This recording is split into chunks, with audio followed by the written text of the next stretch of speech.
How are you guys feeling your first? Most of you guys are my newbies, my first timers. How are you finding your way around the Hangout? It's totally different than what you guys were doing before, huh?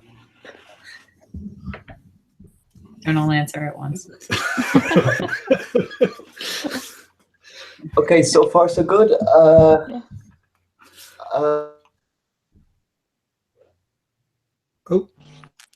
Did we lose him? He froze. Okay. Hans, how are you today? Oh, I'm fine. Can you hear me this time? I can hear you, and I can. Like always. Okay, I'm good with it. You sound good though. All right, so Sandra's got her website up. What else would you guys like to look at today? What can I help you guys with? I just don't know where to start. Oh, man. Oh. Martin has an evil twin that's in. I'm going to kick him out. Sorry, I was just kicked out. I'm back. Okay, I'm going to kick out the other one. Yeah. Hopefully it doesn't kick out your new one. There we go. All right. So let's actually start with Hans today. And I'm going to...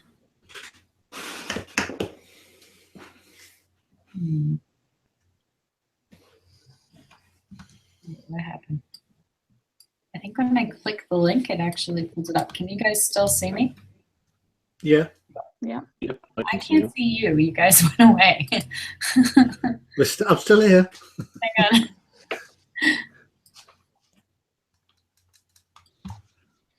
on. How do I get you back?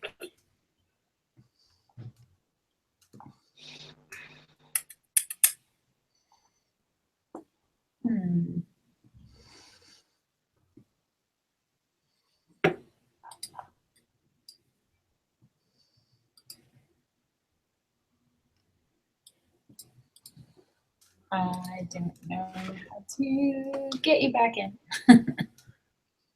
I don't know where you went.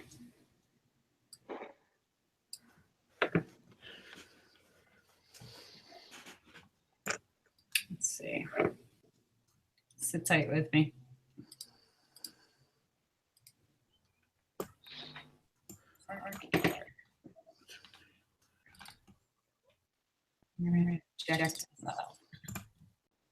There you go. Okay.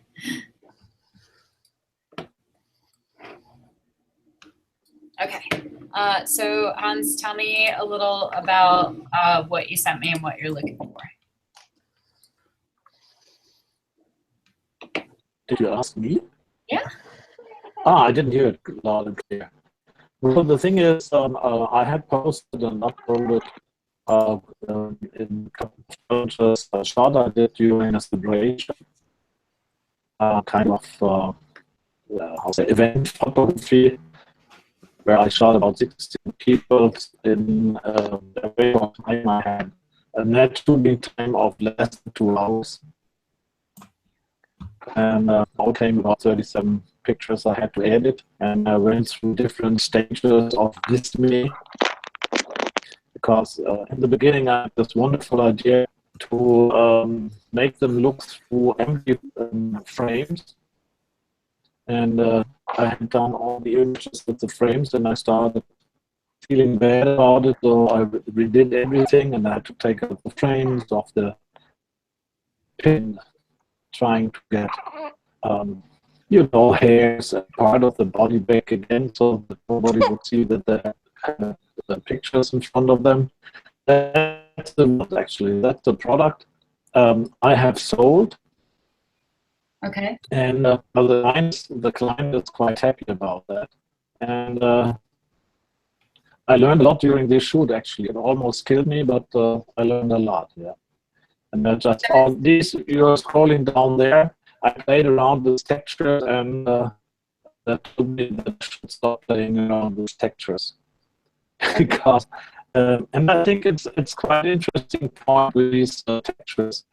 I'm always quite insecure about the quality of my shots, and I always think, ooh, I have to add something special, make this shot special and better looking and that stuff.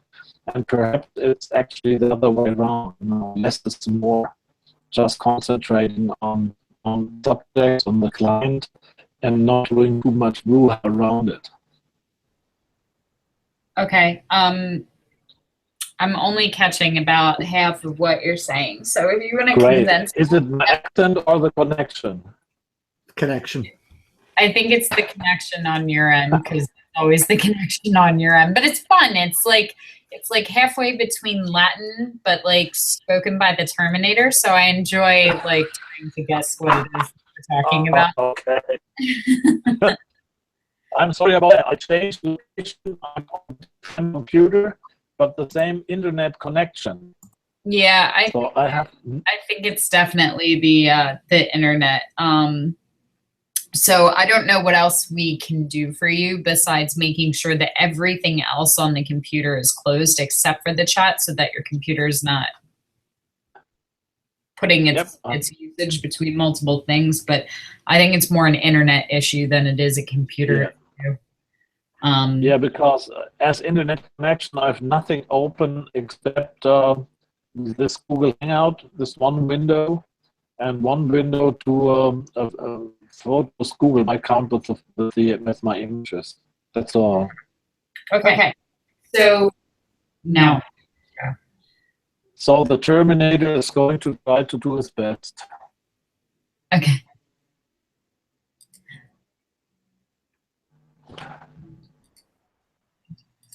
So what else can I tell you about this thing here?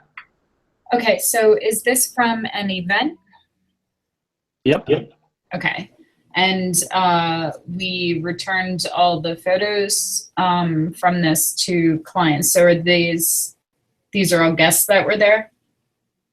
Yep, these were all the guests. Of the first pictures is the host with his wife, and all the others have been guests of this event. And Okay. it was a dinner party with, afterwards, band and dancing, that stuff. And I had put up a background, a strobe, and my camera on the stand, and grabbed people and dragged them in front of the camera and tried to get them a shot of them as best as possible during this event and during a 4-course dinner.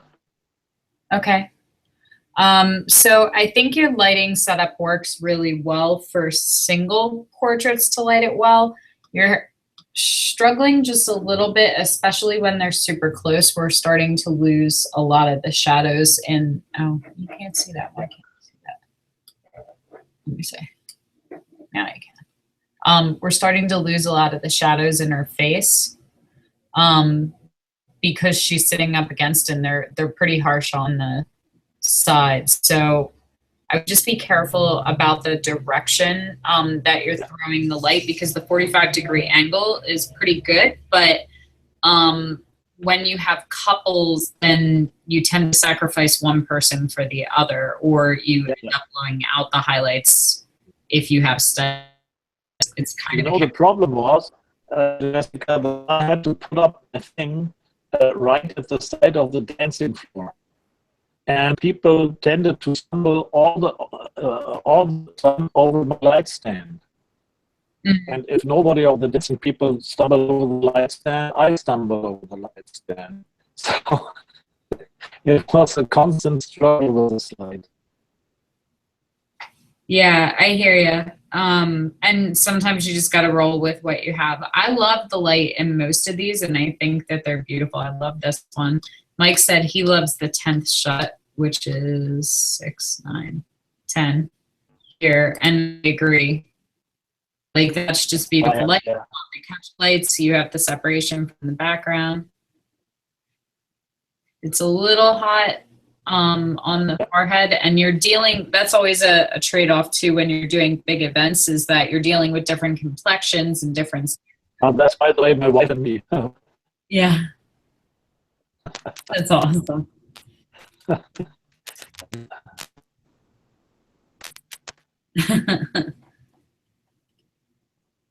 It's a little hot on her, but again, he looks fine. It's because of how pale she is. I know.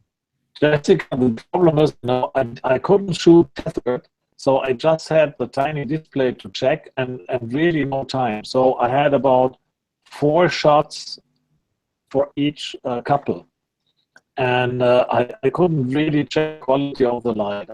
I have to do it absolutely different to do a thing like this. First of all, I have to charge double. Were your settings steady throughout this whole shoot, or were you moving the light? Because some of them seem fine and some of them seem hot. Well, the light, as I said, the light kept being tossed to and fro by people who danced and crushed into the light stand. Mm. So I always had to correct it and set it up, and I tried to keep it as stable as possible. But actually, I lost somewhat direction in the middle of it as well, because it's been so much stress to shoot all these people. I had really underestimated the amount of work that was involved in the shooting like this. Yep. That one's a great shot. Yeah, I love this one. At the end, I was a wreck, actually. This one's a little hot. Yeah, yeah. This one's really hot. And again, it's like, it's the lighter complexion and the lighter hair being closer to the light. Yeah, okay. Do you think you have taken that out retouching? Say that again? Do you think I should have tried to take the hot spots more out in retouching? That's difficult. It can be done, but unless you're being paid a lot of money for the portrait session, I wouldn't struggle with it. That's a lot of work to do for. I have been working with luminosity masks to get this in a quicker way. But I'd say, let's say for the I see the points you said. I do see like exactly like this. But I'd rather say for a middle-class quality portrait shot, you know, that's the quality where a client is quite happy with. It's not a high-posh single portrait, but it's an event shot. And I'd rather say that for the circumstances I got, it's okay. So, you know, the client is happy, and I see the room for improvement. That's it. That's the answer right there. If the client is happy and the client didn't say anything about it being a problem, don't fix what isn't broken. There's no reason for you to put yourself through hours of work if the client isn't unhappy with it. No, he's so happy that he's sending everybody 20, 30 centimeters print. Awesome. Then yeah, I would leave it as is. I gotta tell you, I've been singing you praise about being experimental, and I love that you like to play with different textures and overlays and things. I think the next step is really understanding what the value of the textures are. So the texture should accentuate, it shouldn't be the focus of the piece. And when you go from a plain image to this, it's about the texture, not about the portrait. Okay. So it's not adding anything to it. Two, if you're using textures for portraiture, I always back them off. One, I think it's too heavy as it is. It needs to come down to about half that opacity to begin with. But you definitely want to take it off of the skin for the portraits, because all it's doing is adding lines and age. So when we get down here, you start to not be able to tell if those are wrinkles and age spots or part of the texture because of the way the color is going on. And women don't appreciate you making them older or fatter. That's a really good way to not get hired. So when you go in, if you just go in and kind of like erase, and it doesn't have to be at 100%, but I would take it down to at least like 90%, where we've removed like the vast majority of the texture from any kind of skin. This one's not as bad. It's a little more subtle, but same thing. We're adding a lot of roughness to skin that traditionally we tend to retouch and smooth out. If you have anybody that's not 20 years old too, you're going to really accentuate all of their age lines, which again, most people aren't going, yeah, sure. Make sure everybody knows exactly how old I am or thinks I'm old. These ones, I honestly, I think they're a little cheesy with the light and filters. They would never go in my portfolio. There's very, very few instances where those actually work. And I don't think that any of these are accentuating or improving the image. Okay. But I don't. Being experimental, you know.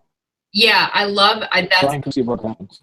That's exactly what I was going to say. I don't want me telling you that it's not working to make you not continue exploring. I just want you to take what you're exploring and go, okay, out of these, what is working? So I would say out of all of the texture shots, that's overkill. This one is probably the best usage of it that I've seen, that I don't feel like it really takes away from the image and kind of accentuates in the right places. That one's a little bit of overkill. And I think this one works a little bit better and kind of makes it look more like an aged photograph. That one's super overkill. It's very, very bold.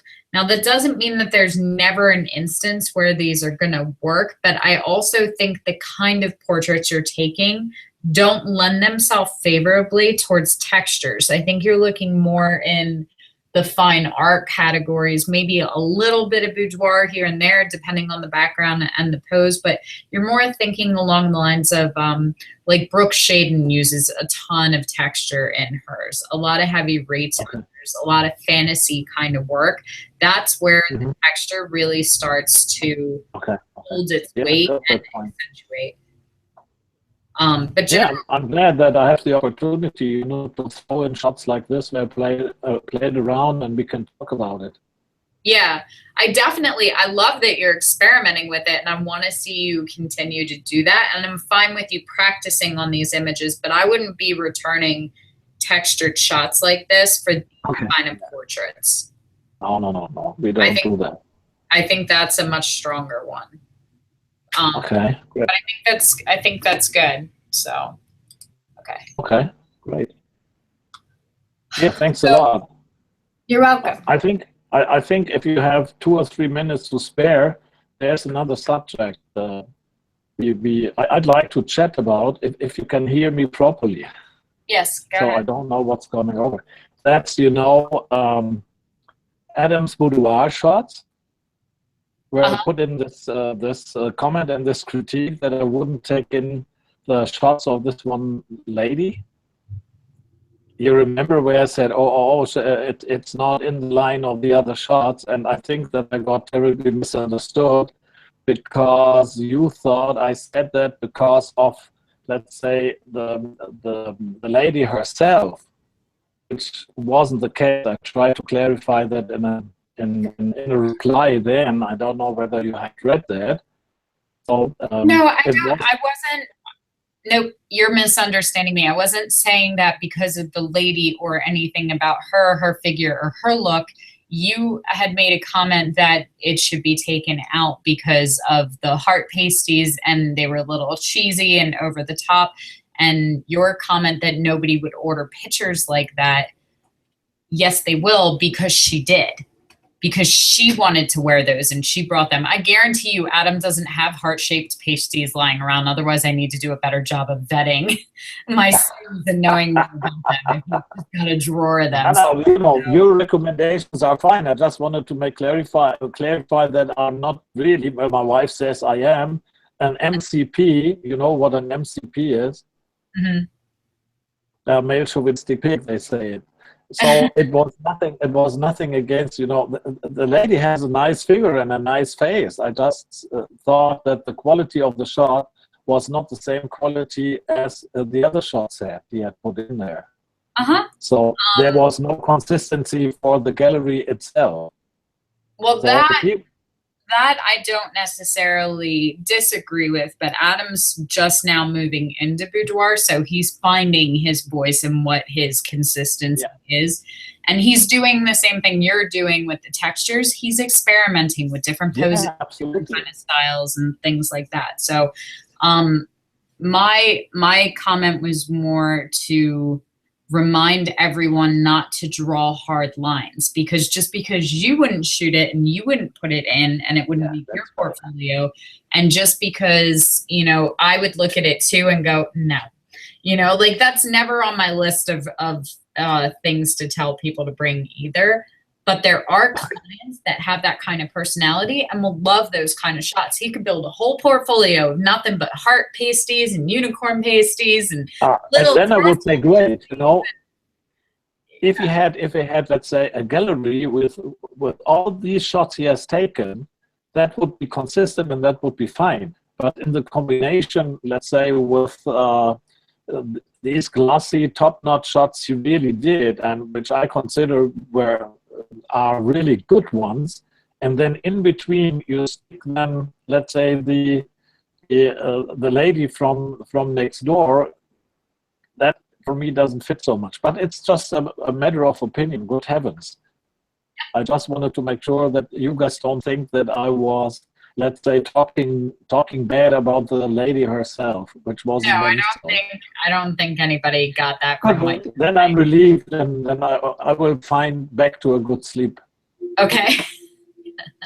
Yeah, and I think that's really important for everyone to keep in mind, is that critique and opinions, even mine, are just that. You know, there's always images that somebody loves and somebody else doesn't like, and that was more my better point. Was that you had a couple of images that for you and your style and what you thought were good, you would cut them, which is totally fine.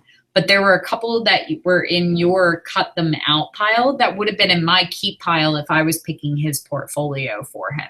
So that's kind of the juxtaposition, is like, because I think that a lot of what was being pulled aside wasn't a lack of photographic quality, of lighting, of posing, of the actual constituents of the photography, but more what the photo was of, and the kind of content and the kind of personality we were getting from it, that was what we got down to. And so when we're talking critique, I think that it's important, and it's hard for me sometimes too, to separate between, am I critiquing the photographer's quality, or am I critiquing the art content of the actual image? Because those are two different things. Because it's very easy for me to decide that I don't like the message of the photograph, which may be totally different than the photographer skill and quality set. And there's a couple of photographers I know that are very talented as photographers, and I hate their work because I don't like what they stand for. I don't like what they're shooting. I don't like how they're doing it. And there's other photographers, I think, that have a lot of skill that they can acquire and that are just kind of finding their footing as artists, but they have the eye for it, and everything they shoot resonates with me in the subject matter. And that was the differentiation that I was making. So, but I don't think anybody in there, and I certainly didn't read it in a way that said anything about, other than I'm trying to offer my critique and opinion, which is what I love. Okay, good. Relief. Yeah, Sandra says me. Yeah. So I got knocked out and had to re-log in, so I lost the links that were on the chat. So if you guys want to repost them so we can look at some more, that'd be awesome. Other questions, comments, concerns? There's Sandra's. All right, let's take a look and see what Sandra's doing. She's got her new website. And Bruno's joining the call. Hi. Hello. Give me 10 minutes. Okay. Sandra, you had a list of things. Did you send that in the chat, or is that in the group? Send it in the chat. I've got the list. If you want. Okay. Yeah, if you just want to share that, then I can make sure that I hit on everything you're looking to do. Okay. So are you gonna screen share the? Yeah, I'll hop through. That way I can scroll through what we're doing. Sweet. Are you guys seeing that? Yes. Okay. So the first, well, you'll see that the front page has changed, and this is not a definite, but we had originally just that black and white mountain image, which I love and is very minimalistic, but someone mentioned that maybe it'd be better to have something that's more of an instant read about what I do and what I photograph, and that's where this came in.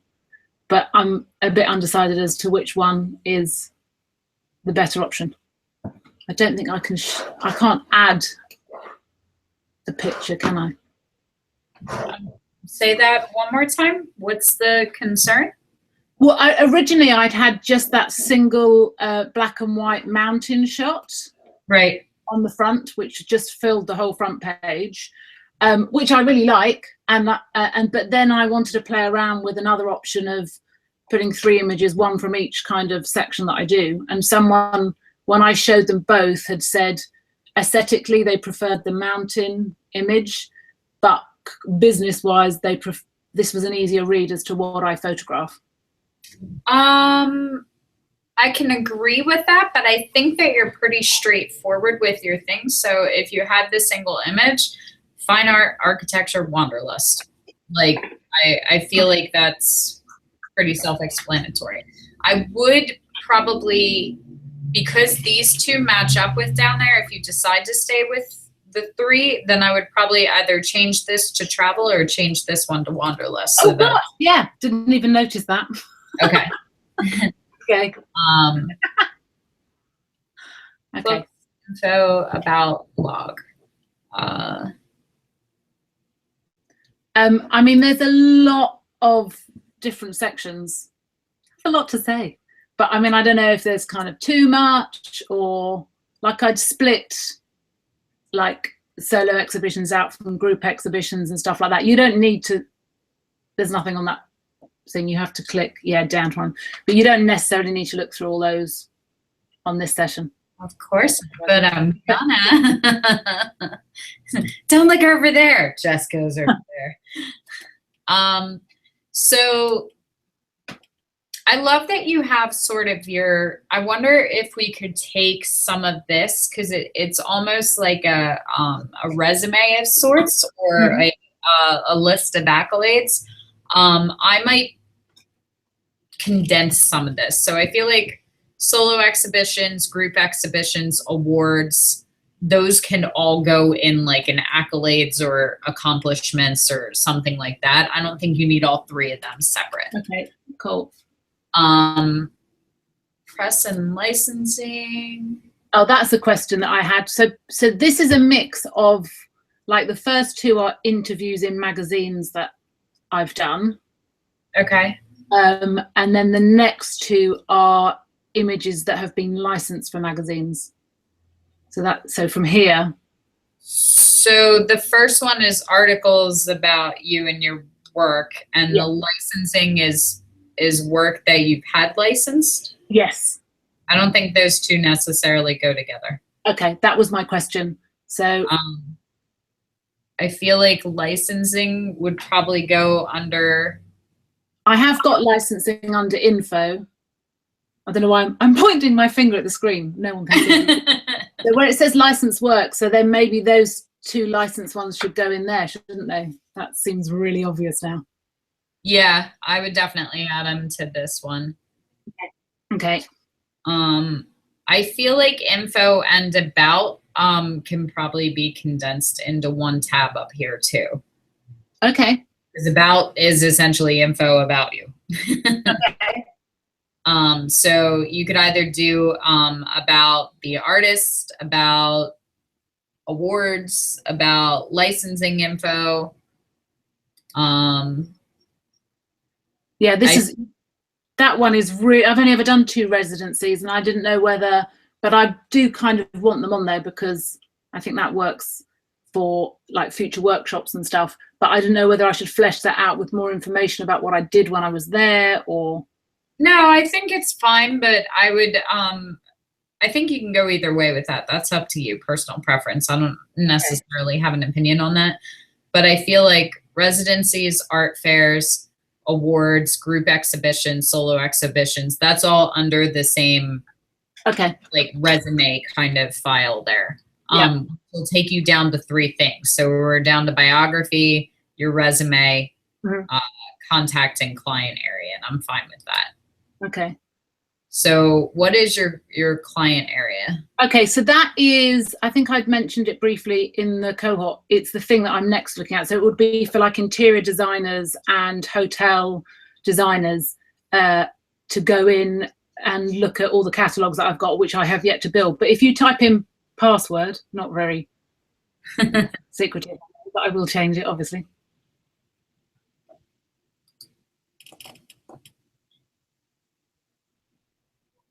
And then my plan was to group my images based on color, because that's how I thought kind of interiors designers work when they're styling rooms and stuff. I love that idea. So I haven't done a catalog yet, so this will only come up, this PDF comes up as a rubbish kind of test. But the idea will be, that all the images that are that color, so all the whites will go in one, all the blacks go in another, and so they can just click on and look at the images that are related to that color scheme. I think that's awesome. I think you're going to have a lot that are going to spread across. Like if we talk about the first image of the mountain that you had as your homepage, I think that would fit in white, gray, and black. Yeah. So I look at condensing these into color gradations rather than individual colors. So like your warm colors would be your reds, oranges, yellows, maybe your creams or golds. Okay. You know, like an earthy one would be your creams, golds, browns. Maybe some of your more muted greens. You could do cool colors with purples, blues, and greens. You know, like I would do more spectrum coloring, because interior designers too, they're not gonna create a room where everything in it is red, but red may be an accent color. So you know, what are they looking for then? So I might look at condensing it down into like maybe 3 to 5 color groupings. Okay. Another way that you might be able to look at it is like heavy saturation versus muted tones. You know, like all of my work is super muted, so I wouldn't have a saturated option because I don't do it. They like, everybody teases me about Lark sepia all the time because nothing is at full saturation with the way I edit. Martin says he loves the idea of color group. Thanks, Martin. I just saw that. So yeah, so I love this concept as an idea. I think it's an awesome idea.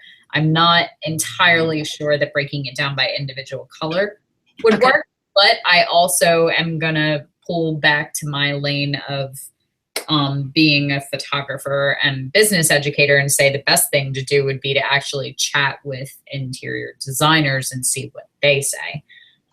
I would be very curious about the feedback because I've actually been looking at something like this too.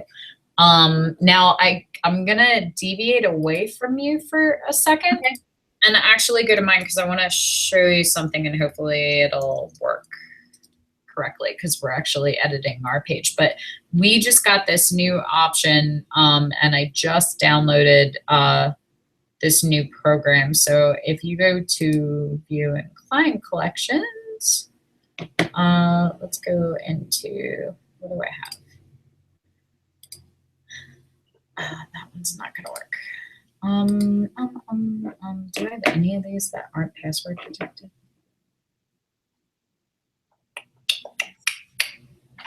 I'm sorry, let me think.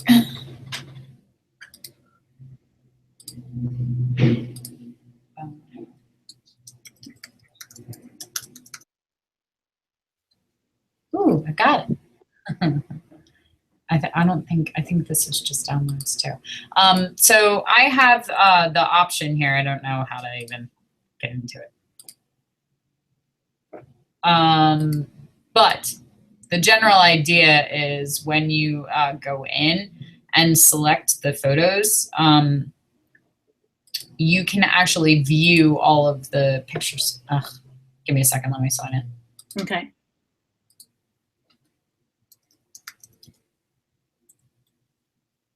All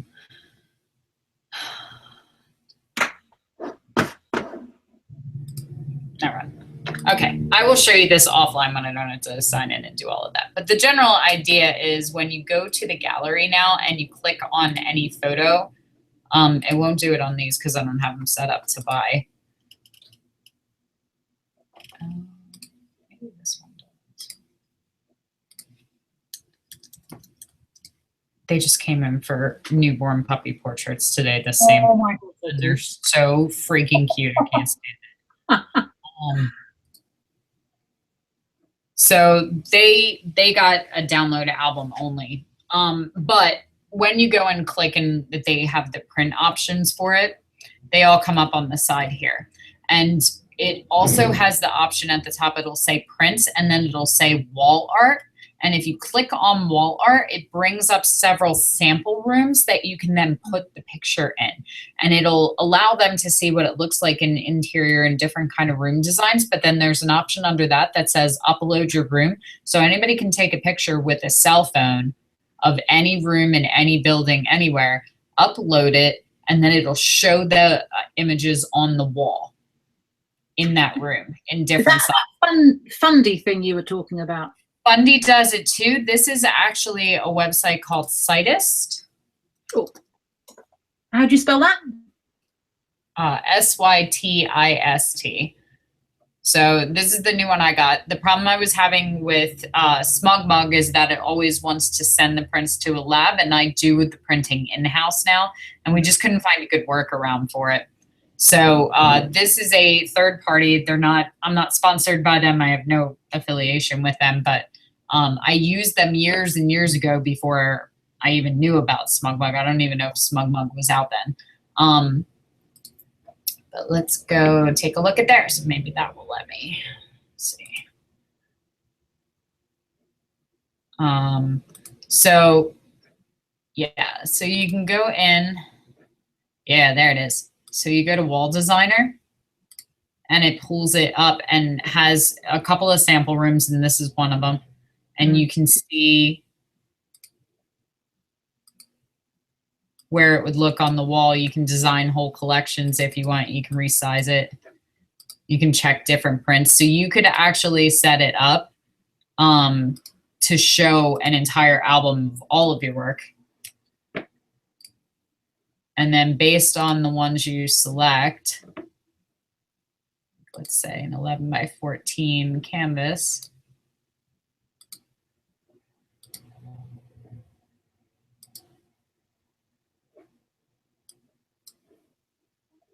oh, calm down. Okay. Stop it.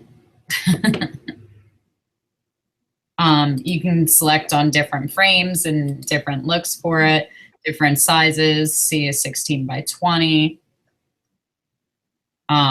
Rotate, change the photo, the whole 9 yards. And then it's got the option for different rooms to see, and then they can also add their own room, which is a really neat feature. And everybody's like, all my customers are like super excited about it because it's so kitschy.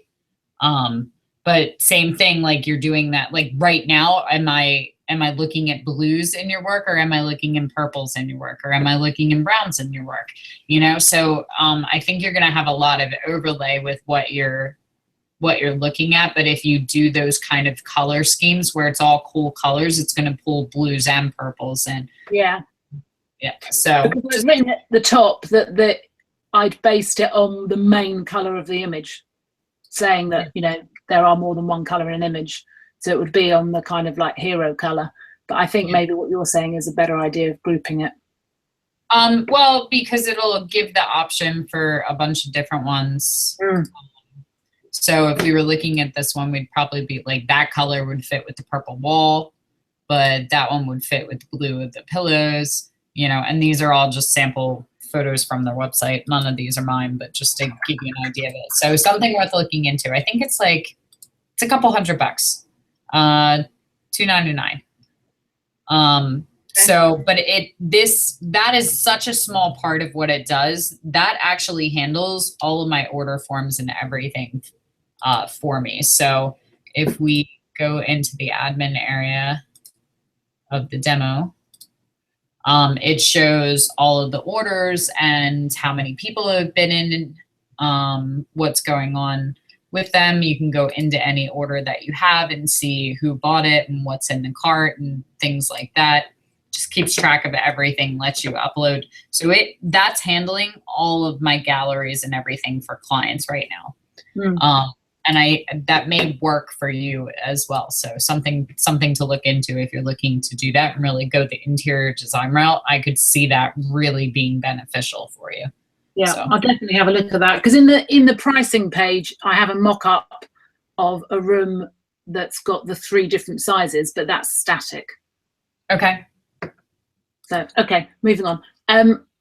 So in the, can you go into Silent Beauty? Thanks. I don't know whether you'll see the first one has got a text, and I don't know whether to have that text, or does it then make every, because then that's going to be on under every thumbnail, which will be the name of the photo, which will make it easier for people ordering. But is it going to look a bit messy with loads of text all over the page?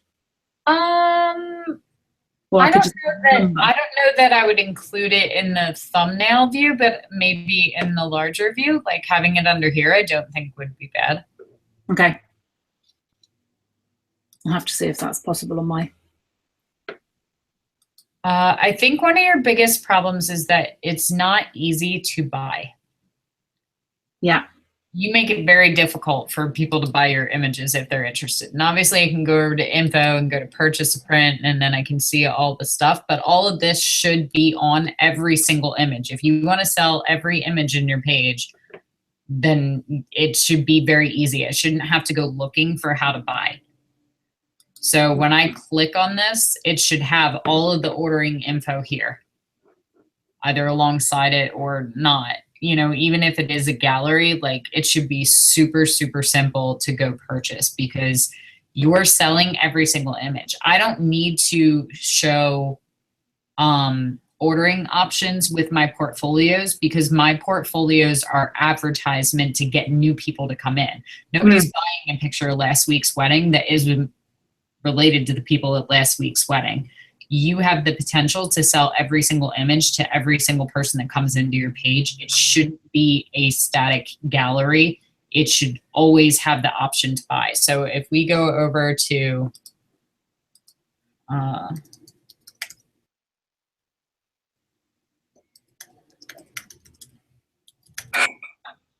if we go over to the reliquarian, because that's my everybody buy image. Anybody can buy those prints if they want them. Once you go in, with the exception of the blog and the behind the scene posts, you can go right to the fine art prints and the art, and every single one has the ability to buy. It's got the price right there while you're scrolling through it, and then you can go in and you can collect. And these are just samples up right now. Although I would love to sell 5x7 for $9 grand. That'd be awesome. I don't think that that's necessarily where we want to be.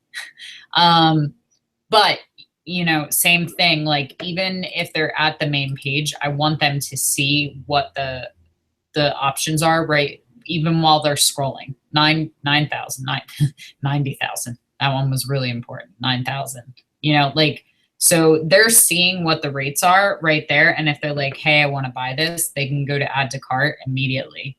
And it puts it right in. That simple, no big deal. If they want to go and select different options, and eventually there'll be different papers and fine art options, then they can go in and they can select what they're doing. Same thing. I don't actually know if we have that part done yet, but eventually the art within art will have like the butterfly book, you know, all the pieces that are actually in the series. Mm-hmm.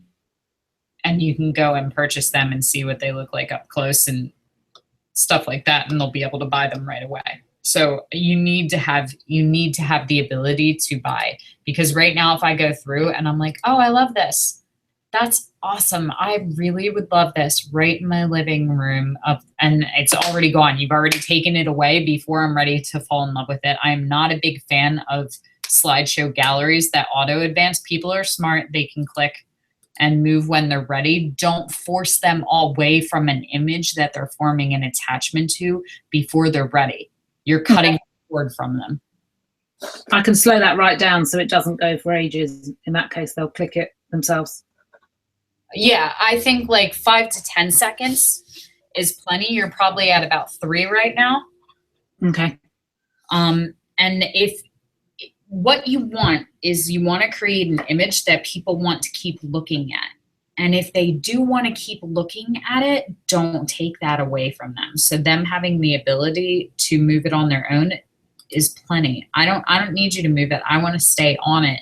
And if I want to appreciate all the texture and all the color, I don't want to have to keep going back to it again. And again, like now I'm annoyed and I'm not going to buy from you because your website is getting crap out of it. Okay. Fair enough. You know, so if there's any kind of, even if all it is like a little link at the bottom here that says purchase, and all that does is take them to your shop in general, not necessarily that specific image, that's fine, but give them a way to buy from right here. Okay, perfect. Because I was going to say, I don't think with the site builder that I've used that they can click on directly and buy that image, but they can click on and go to a shop, and I can set that all up within the website. That's fine. Other questions? What else did you want to look at? Yeah, the life in color. The last thing really is the life in color, which is under Wanderlust. I'm thinking of removing it completely because I don't think I've got life in black and white and life in color, which is basically portraits, travel portraits. And the black and white one, I think, is much stronger for me, and it's more my style. I'm thinking of maybe knocking out the color one completely. I'm fine with you doing that. Okay. I also think it's funny that you have black and white images and you're in color. That's muted color. Oh, that's the wrong one. That one. Okay. Sepia at best. Yeah. Fair enough. Okay, I'll knock that out then. Yeah. I honestly, I can agree with you on the color. Even with the black and white, and these are beautiful images, I think that they pull away from your brand. Okay. I don't know that I would have any of these on the website. If you want to put them in the blog and do even though I do fine art, landscape, and architecture kind of things, I still have a love for people. And when I'm traveling, here's some of my favorite images I've taken over the years. I could see that as a blog post, but I don't think that everything you have is non-human in your fine art and your architecture ones, and even into the Wanderlust. And then there's just these random connections. So as much as I love the images, I think social media would be okay. I think a blog post would be okay. I don't think they necessarily work with the voice of the website right now. Okay, perfect. I can take them out. So I might get rid of both of them. Okay. Maybe that's a project for you. I could see it in fine art if you decided to do, like you did Hidden Beauty and you did Effectus, you know, I could see it if you wanted to do a life project where you move away from that and do life, I could do that, but I don't know that I would include it in Wanderlust necessarily. Okay, that's no problem. I was unsure about it anyway, so that's just confirmed it. Cool. So back to the main page, something I noticed. You have a mountain peak and a roof peak, and then steps, and this one sticks out. So I would either look for a peak that fits travel as well, which you actually kind of almost have, like I see it a little bit here, but I would be curious to go through your travel images and find something that has this same kind of negative space at the top so that they all flow, because I feel like this one doesn't match these two. You've got like all this open sky that's like 80% of the image. Okay. So I'd be curious to see that. Okay. And if I can't find one, I'll go back to that lone mountain image. I'm totally okay with you doing the solo image. And then maybe I liked the solo image in that mountain and your tabs down the side here. Yeah. And then maybe sorry, thinking out loud. if we had the mountain and we had the tabs down this side here, then I might not even do fine art, architecture, and wanderlust. I might just do art, books, info, log. And then when they click on the art, then it would take them to this page of 3 images. So you could have both that way. Okay. That way it's still not too overwhelming, because you like to separate into lots and lots of categories. Like, and I understand why, but I don't necessarily think that you need to. So, you know, you have books as hidden beauty, but then you have hidden beauty separated into 3 categories. So is hidden beauty going to be an anthology? Well, the only reason those 3 were all in one, but they ended up being like 60 images in a portfolio. And I've always been told you don't want more than 25 to 30. People will lose interest. You also don't want 25 to 30 galleries. No, that's true. But I just don't know whether just to put them all back in one. But it's really difficult to pick 25 images from, there's like 4 different countries in there. I mean, it's quite a big ongoing project.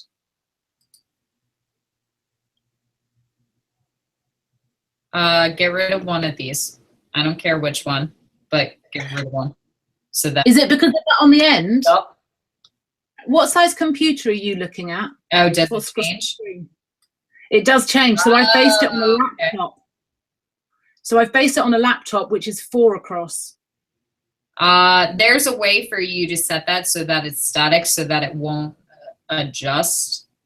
Okay. But I don't know any more about it. I just know it's possible to do it because it was making me crazy too.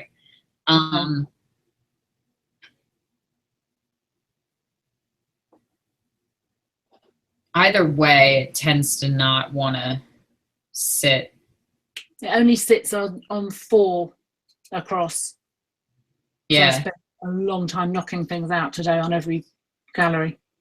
So it may be maybe we pick, what do we have? We have 16. What if we picked 12? Because then you could do 2 columns of 6, or you could do 2 rows of 6. So you could do 3 by 4, 4 by 3, 6 by 2. You know, I might look at something that's a little more math friendly. Okay. To keep it even more often than it isn't. Sure. So there's nothing you can do about that one then.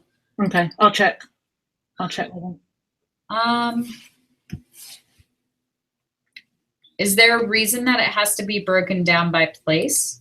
Absolutely not. It's just because I've got about 600 images from the same project, and it's just a case of, these are all ones from my recent trip, so it's just a case of condensing them enough to go into one. I'd rather it be in one project, but I'm okay with you having a larger gallery. yeah, I'd rather have a larger gallery than have all these tabs. Okay.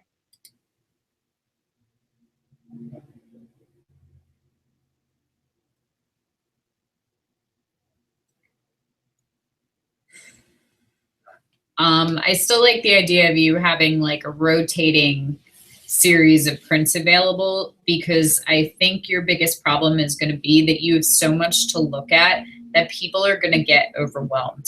Mm-hmm.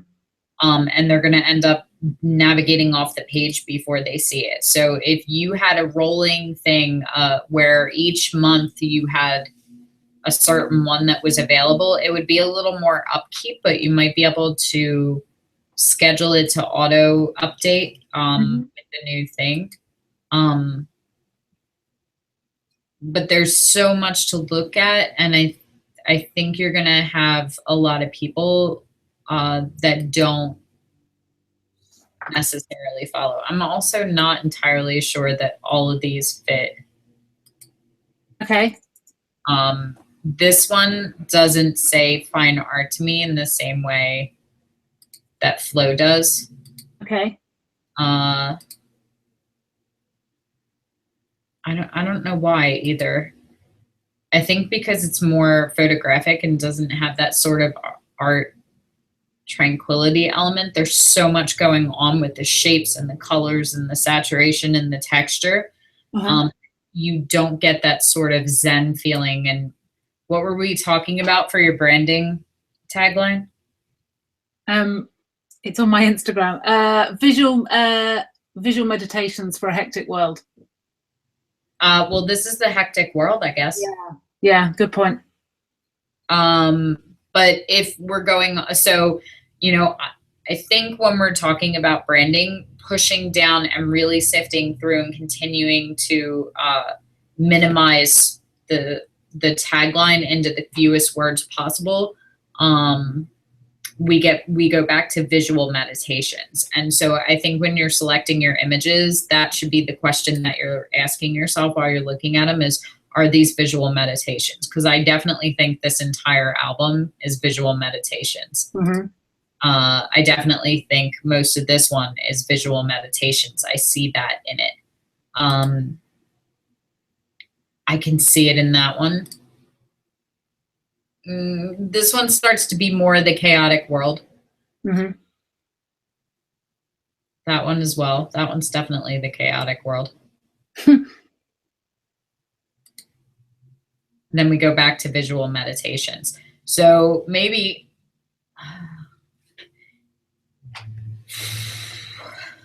as much as I would love to see you have everything on one website, I think you just have too much ambition for your own good, which you fit just fine with me. We might have to break these down into separate sites in order to have the most potency, because I think you're going to appeal to different people with these. I think the people that are going to be really attracted and want to buy these ones are not going to be the same people that are going to buy these ones. I don't mind taking this one off. Okay, then I would exit the entire thing. Again, social media, blogs. Yeah. That gives you have 1, 2, 3, 4, 5, 6 by 4. You have 24 images that you can put together as one large blog post, or that can be 24 days of social media outreach. Mm-hmm. And you can have it as a tangent. That's almost a full month. So I think you have a lot of flexibility with it, but I think we're getting there. I really do. But if I had to pick, if my job was to sell you right now and make money, that album would stay. That album would stay. That album would stay. That one would stay. That one would stay. And that one would stay, and the rest would go. Isn't that Only Forgotten? That's Silent Beauty, Hidden Beauty, London, Cabin Fever, Magnitude, Terracotta, and Flow. Those would all stay. Forgotten, Hidden Beauty, Europe, and Berlin would go. I don't want those to go. I'm quite adamant about those because I'm exhibiting them at the moment, and they're the ones that are represented by a gallery. So it's part of a bigger project. Then I would put them all in the one, but I see. And knock some out. Yeah, those 3 all work together really well. I definitely don't think that you need them in 3 separate galleries unless it's important for you to separate them. I also think that your main page that you have, maybe that's Hidden Beauty. So if you have Hidden Beauty as the link and you click on it, maybe it's London, Berlin, and Europe, and a picture from. I would be okay with that. I think that'd be a good way to separate it out. But I definitely think that we have an awful lot of information and an awful lot of drop down menus, and and every single one has more information. It's a lot. Yeah, so I condense. So in our realm of meditative art and minimalism, which is so ironic and amusing to me that you create these really beautiful minimalist kind of work, and then you have 85 tabs. Yeah. I don't know what to say. Yeah, you're right. I need to knock it down. I still think that you can get a little tighter with your images too. I love the variety of these, but these 2 definitely pull focus from the rest of these. I was going to ask you whether to just take those out because they don't seem to fit. Yeah. And it's awful when you do that because I like them for their own merit. As an individual image, it's beautiful. You know, I love both of them. I don't think that they're not of quality to be in the portfolio, but I think that when you look at them as a series, they stick out. Yeah. So I definitely think you're getting there. I think you're making tons and tons and tons of progress, but I still think that we can tighten it up. Okay. Now is the painful cutting. Okay. You know, like the first couple of times you go through it, it's fine and you can start cutting tight, but now we're getting into the images that you actually love and the best of the best, and really starting to like, it's gonna hurt you. I'm not gonna be your favorite person for the next couple of weeks. But I can always cull them and then keep them in reserve and then swap them out in a month's time or something like that to keep the site more moving, can't I? You totally can, and that may be the way to go. Like all of these, if these are your portfolio images, then maybe what you're doing now is kind of grouping them into collections. Like, you know, so 6 fit together as a series, and these 12 fit together as a series, and these 3 fit together as a series, and you can swap them out every couple of months or every 6 months or every year or however you want to do it, or just when they sell, like bring them in as a new collection or something. Because you have you have a really solid portfolio with a lot of good images. And if you're looking to sell them, you know, having fresh content moving in and through may be the way to do that. Okay, so should I limit each portfolio to 20 images? Not necessarily if they all go together. If you look at them all and they all fit together and there aren't any that are sitting out, that's fine. Keep them all if they're all of solid quality. There aren't any that I look at necessarily and think the image itself isn't good, but I definitely can go through a couple and say, maybe these don't go together.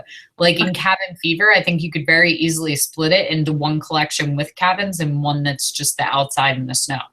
Okay. With others, like your Flow one, it's going to be more of a color thing because the content's all the same, but the colors are what's casting them out.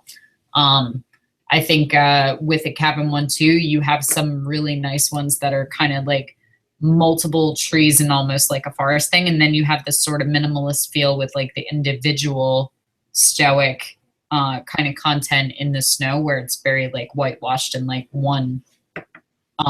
And that might be a way to break it apart too. Okay, I'll have a look at it all. Thank you. What else, guys? Nothing. We're done? They've all fallen asleep. Yeah. We're all slightly intimidated. Yeah, now they're like, God, after the beating Sandra just got, I'm not sure. No, I thought it was almost done. I've got another week's work to do. I think you should be really proud of how much progress you've made lately and what kind of transformation you've taken. Like, I almost want like screenshots of where you started to now, because it's like weight loss progress, you know, like that was last year and this is this year. It's the same thing, like to see like how far you've come. Yeah, now I'm pleased. It's getting there. It'll be there by next week.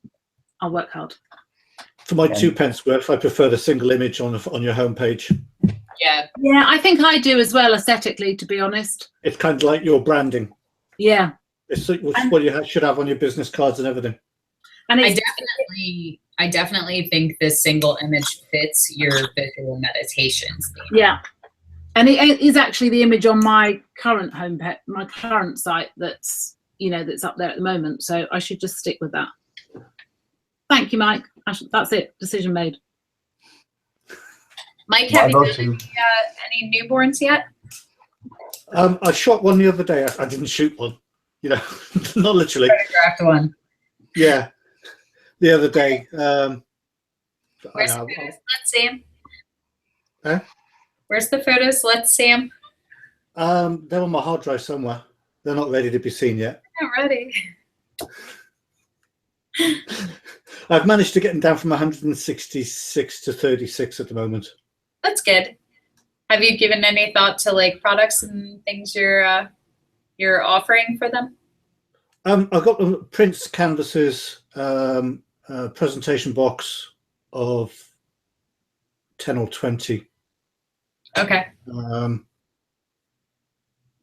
But I'm catching Bruno and Sandra on the side having conversations about our woodwork. I've stopped. No, it's fine. I just thought it was funny. Like, I've been conversation going on in the background. I've been prop buying, and I picked this up this morning down in the local market. You're gonna put babies in champagne boxes? Oh yes. I love it. Alcoholic newborns with Mike. But it's all to do with the color thing, because I'm liking the dark wood floor effect and the browns, and then using an accent color of I'm torn between I've got the chocolates and creams, and then maybe having some form of blues or pinks or lilacs for girls. Yeah. Now I do like, I'm teasing you, of course, but I like the rustic texture with the newborn. I like the dichotomy of that visually. I think that'll be really, really. I've also managed to pick up a Polish enameled bath as well. Nice. I love it. Which I photographed this young girl in this on a first birthday cake smash kind of shoot I did the other day. But I'm still trying to figure out the lighting. I need to find myself 1 or 2 lighting setups that work for every single shoot, and then obviously colors and editing. So I'm doing a lot of watching YouTube, basically, of different photographers' editing styles and trying to find something I'm happy with. As far as editing the newborns? Yeah. If you want to send me one of your favorite photos from the newborn session, I'll jump on and do some editing with you. Yeah, I can do that in a link later. I'd have to find them somewhere on Lightroom. Then I know I've shut Lightroom down at the moment. Okay. Hang on. I've only got 8 gig of RAM left on this one. Hang on. Now, are you letting the clients pick the photos, or are you picking the final images for them? I'm picking the final images where the eyes are in focus. Okay. And and that's not new. I'm figuring out, because obviously before this it was all seascapes, so it was all just, I knew what I was doing. Now I'm shooting at f2.8, and the depth of field is ridiculously small. It is. So if you're going to shoot that narrow, then you definitely need to make sure wherever you have your focal point that you're focusing on the eye. Because if you don't have the eye itself, then there's no point. Yeah. You may want to be shooting at a higher aperture to start, because it's easier to blur in post than it is to sharpen if you miss the focus. You can fake it a little bit. I've done it, but it's much easier to decide you want to blur the background. I was concentrating on keeping the shutter speed at around about the 100, 125, 160. If you're doing real newborns, chances are they're asleep and they're not moving much, so you can shoot with a slower shutter speed. Then it just becomes how low you can handhold, because you're seascape. So I'm guessing you're used to shooting primarily on a tripod. Yeah, on a tripod, f11, ISO 100, or even ISO 50. Yeah, so even if you're going out and doing seascape, landscape, just like going out and taking your camera, just kind of practicing with hand holding and seeing how low you can go. Like I can handhold it. I can handhold subconsciously at like a 40 or 50th. If I'm paying attention and concentrating, I can handhold down to like a 30th. Any lower than that, even just the act of breathing is creating like a little bit of softness. But the way I shoot, my images don't have to be tack sharp. Like that's not my editing style at all. If you're looking to shoot with a faster shutter speed and a higher aperture to keep more in focus, then you're going to have to do strobes so that you have the light. Yeah, I was just shooting with studio lights on, must be Friday. Yeah, last Friday. And it's Are you shooting with strobes though, or are you shooting with like hot lights? Strobes. Okay. How is that for you? It's a steep learning curve. That's not something I do very often. Yeah. I think it's just have to be practice and practice and more practice. I agree.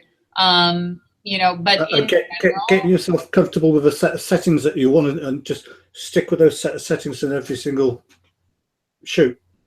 Yeah, in general, portraiture is pretty much across the board, though, whether you're shooting boudoir or couples or corporate or whatever. The lighting setups work for pretty much everything. Now, with newborn, you might want to deviate just slightly to have that sort of softer light feel. But I would say, you know, just practicing, like you little minions running around. I've seen them kind of duck their head in behind you when we're on chats and stuff.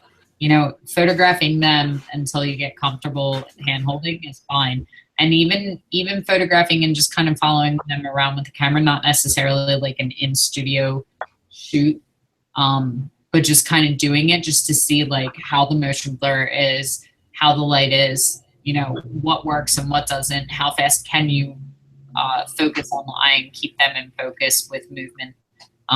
You know, like I definitely shoot with a higher aperture and a higher shutter speed when I'm doing 1-year baby cake portraits, because they're all over the place. They're like smacking their hands in the cake and smearing it on my floor and moving around and crawling from here to there, and mom walks in and all that stuff. If you have genuine newborns, like newborn sessions should be done like 14 days or younger. Yeah. And, you know, most of the really like that 7 to 12 days is like the magic number, because it's given the parents time to kind of get used to having the baby and form their bond with it. They feel a little, only slightly less protective, and won't helicopter quite as much, but they're still sleeping most of the day at that point. If you get much past 2 weeks, then they start being awake more than they're asleep. And that's really when you start seeing a lot of movement and motion, and it's harder. But if you're looking for like those like traditional baby portraits where they're like all wrapped up and fuzzy and sleeping, you know, that 2 weeks, even if they're awake, they're still going to stay primarily still for you. In theory, there are the outliers. Yeah, we got one here that's 3 months and she sleeps about 20 hours a day at the moment. Yeah, so it can go either way. I mean, I've had 3-month portraits where they're asleep, and I've had 2-week-old portraits where they're wide awake and just kicking their little legs and going crazy. So, definitely fun things to play with. But I can imagine what a difference it is moving from seascapes, not only to portraits, but to newborns. That's like, you just cross the entire spectrum of photography from like one to the next. And that's the hardest thing I found was keeping the focus with this. And the one I shot on Friday was my niece. It was her first birthday. So the wife's sister said, "Can you do it?" And I said, "Yeah, I'll have to practice." And I was just moving, because she's a bum shuffler. She moves around on her arse and quickly. And it's just trying to keep the focus. Keep her in focus was a nightmare. Because she's moving. Yeah. Fast And shot. I'm not allowed to nail them to the floor. No, they really discourage that. They look down on you when you do that. I don't recommend it. I've thought about it, but I don't recommend it. You have to be fast, and your glass has to be fast, and wide apertures and fast shutter speeds. I would say if they're moving, especially once they start crawling and they can actually get far away and move, you have to be at least 125 for your shutter speed, and that's only if you're moving in and out of focus with them and moving kind of around the studio where you're maintaining the same rates. As far as the aperture, the other way around that, with the shutter speed, you'll have the motion blur if they're moving a lot in the shot, and you'll get like the blur on the hands and what they're doing. But with aperture, if you're at like f16, everything's in focus, whether they're sitting right in front of you or they're at the back of the room. So then it becomes less about keeping it in, because it's going to be in focus anyway. And sometimes when I have really, really energetic kids or dogs in the studio, I'll shoot with a higher aperture so that wherever they are, they're in focus, because I can selectively blur it out later if I want to. So that's, You yeah. just bump your ISO up to compensate. If I need to, but I wish I was on my laptop because I would take you into the other room. Like, I have a 12-foot window in the actual shooting room here. And then I have the Photex strobes, so I can light the whole room. I don't need to worry about bumping my ISO up super high because the whole room's lit anyway, even at the higher apertures.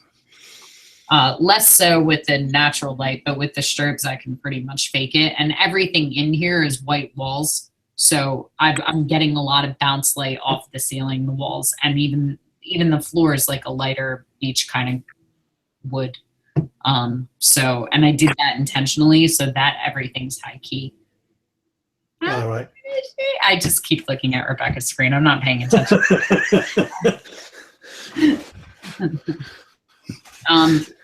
So Rebecca, you're looking to do baby and newborn too, right? I am, yeah. And, I'm using her as a model. You had an adorable little model to build your portfolio around. Yeah. Well, I'm sitting here smiling about the, following kids around when they're moving, and I'm like, yeah, that's what she does all the time. Yeah, so all of my shots are handheld, and I've just been using natural light actually, mostly because I've never experimented with setting up lights, but it's definitely something that I'm going to want to get into. But I just love the look of natural light, and big windows and nice blankets and stuff. But it's kind of a struggle to find the time to do stuff right now. How old is she? She is 7 weeks now. I love that you're even considering it.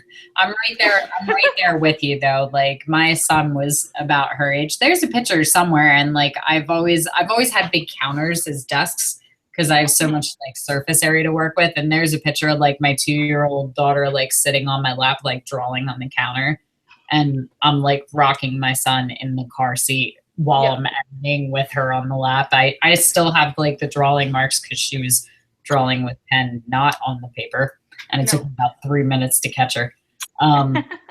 So I'm right there with you. And you're sleep deprived too. Yeah, so yeah, that's true. You get a moment by yourself. You're like, I could edit. I'm gonna Right. You're like this. I was actually editing right before because I'm meeting a mom on Thursday, and I took shots about 2.5 weeks ago. And I, being another mom with a young baby, she understood that it was going to take me longer than usual to edit these photos and get them back to her. But I met with her, and she chose about 50 photos that she liked, and I cut it down to 30. Okay. That I thought were of a good enough quality. There were some that were really fun, but her baby was 4 months old, and exactly what you're saying. There were a few where the eyes were just too blurry, and it's like, this isn't on a phone. It looks okay, but any bigger, and it really just doesn't look like a quality I'd want. So are you showing all of the photos, like every shutter fire, and then just letting them pick which ones they want? I did that with her because we were at her house, and she's a friend, so afterwards she just went through and told me which ones she liked. So I took them right off of my camera, put them onto my phone, so it was a bit of a bigger screen for her to look at. Now, is this a new venture for you into newborn, into photography in general, or how long have you been doing this? Well, photography as a money-making venture, we'll say, or the startup one, was about a year ago. Okay. Only. So I've done it as a kind of passion on the side for I don't even know how many years, but it's always just been for me, and just because I enjoyed it. And I really wasn't very satisfied with my job in Michigan. I found that there was a huge lack of, hey honey, there's a huge lack of creativity in it. So I started, I had a friend who's getting married and asked me to take photos of her wedding. Okay. And actually that same weekend, some friends eloped and I took photos of their elopement. Okay. And so that was really fun, and that kind of started the whole thing. And from the wedding, I met some people who had a young family, and they asked me to take family photos for them. And all of this I've done basically for free, and they've agreed to let me put the photos on a future website. So that was kind of I'll get a testimonial and something to actually put up in a portfolio sort of plan.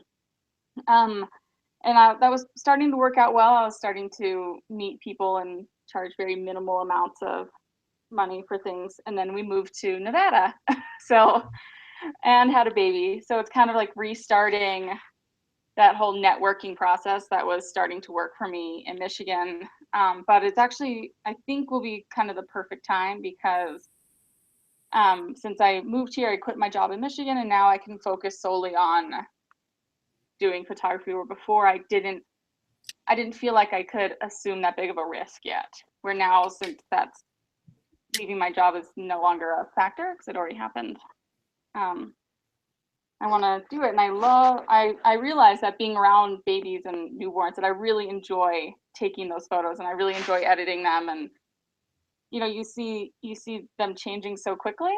And you see it, I go to a weekly moms group, and every week you see these babies changing so much. Yeah. Yeah, I'm really hoping to get more into that as far as where to make a profit. And I think it's fun, and I love the props. I love that champagne crate. So, yeah, so I don't have much to share as of right now. do you have an actual website up right now for it? What's your? I do. Okay, it's www.huzzahphotography.com.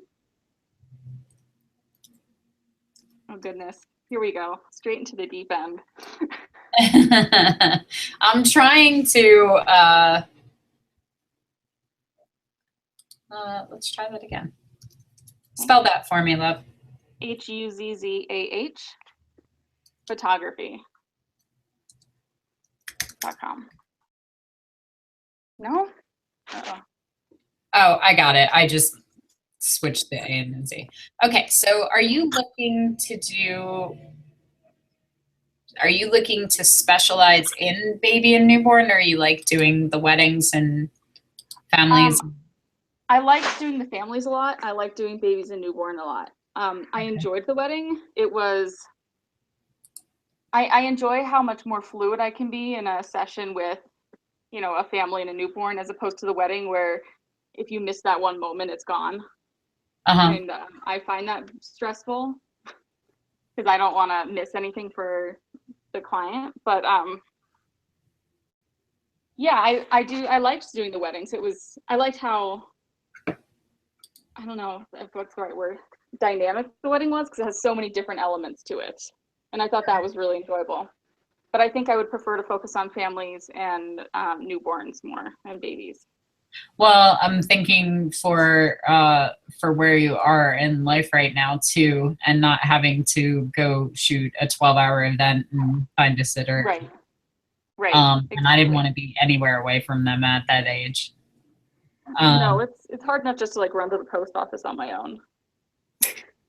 So obviously you guys can tell that like I always gravitate towards the entrepreneurial, because I swore this was going to be about art and creativity. But to be fair, you guys didn't share links to your work, so I'm fine switching gears over to that. So let's chat a little about how often you would like to work. Okay. You are balancing the kind of home life and mom thing, and I don't know how sleep deprived you are, but I know that you are. Yes. So how many sessions would you like to be doing? Let's say a month. Well, I'm going to break that down a little bit more. I would love to do about one a week. Okay. at this And- point, because I feel like that's enough for me to balance doing a session and editing in a week, if that's like what I'm focusing on, is getting that. So do you feel like if you shoot a session on Monday, if I bring my kids in to you on Monday and you shoot that you could have that session done being edited by, say, Sunday? Yeah, Okay. I do. Yeah. Now, moving, I understand like things get changed for, no, I love it.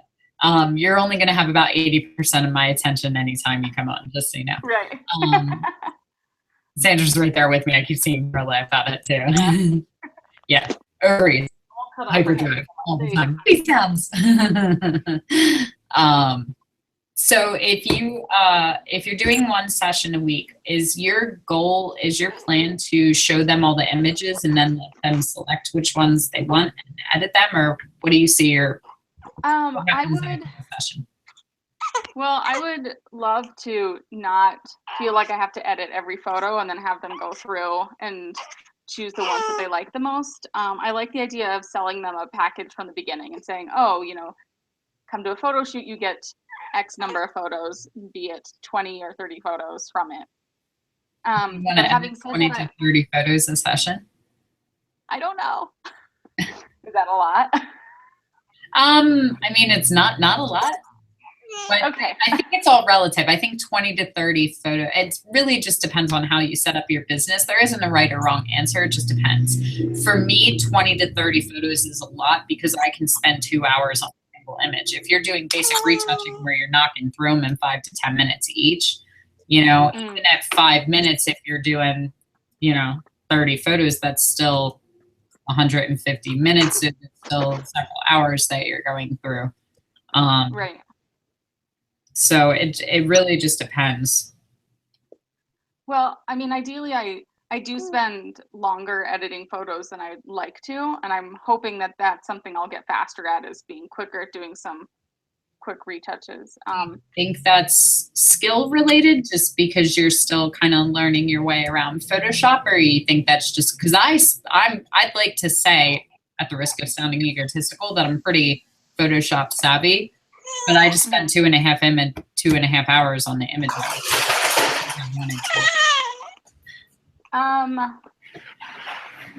No, I am. It is skill based. I am still working on getting better at Photoshop, and combining it with using Lightroom is something that I started doing. Honey, it's okay.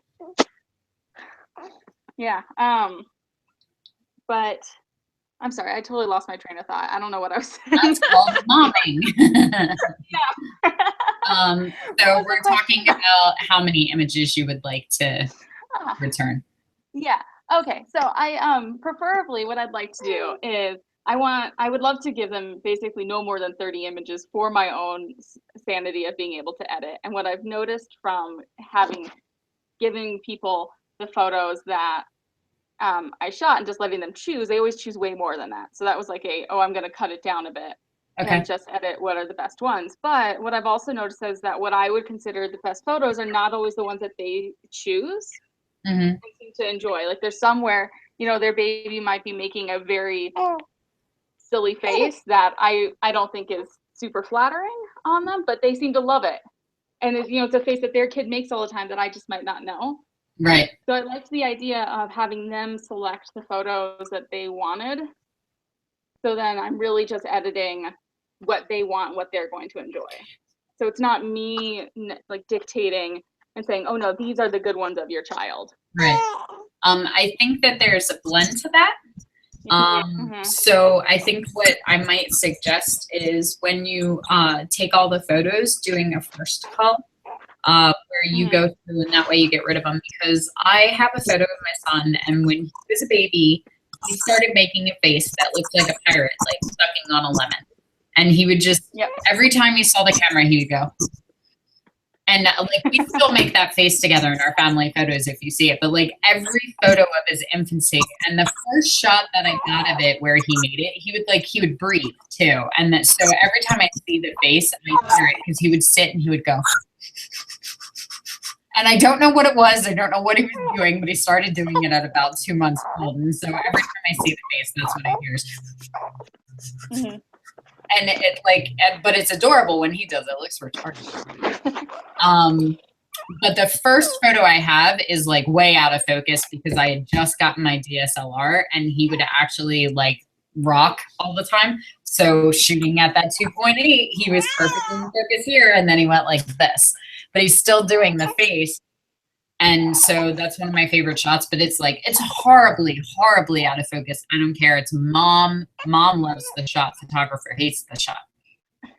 So going through and kind of culling all of the shots that you don't want to put your name on is good. Again, photographer quality, not content quality.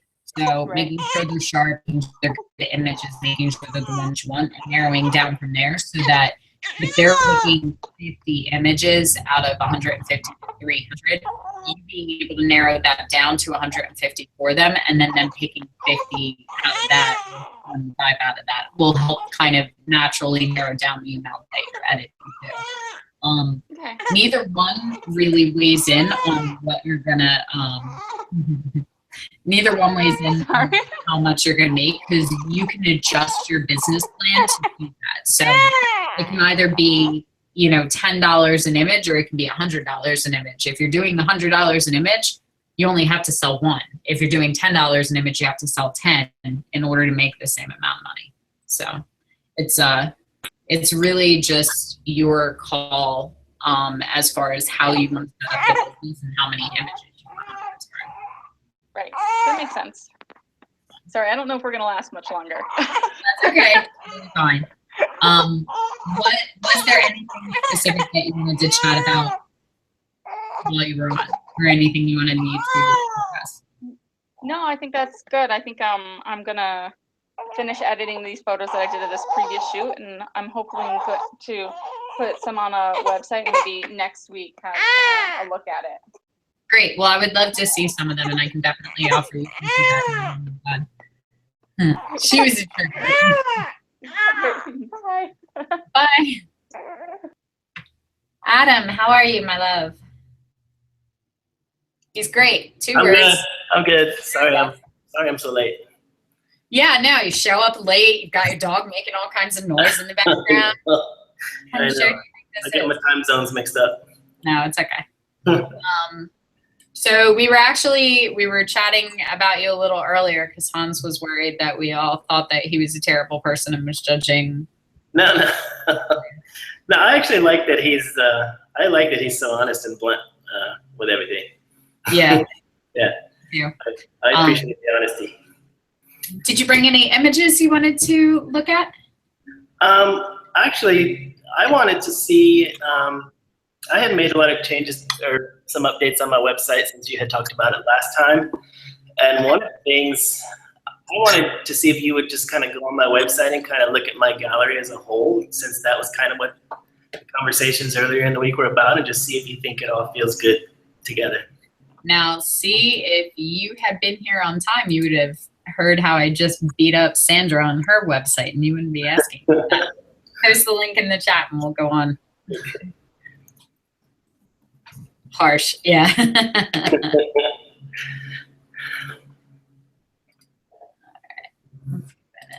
Screen share.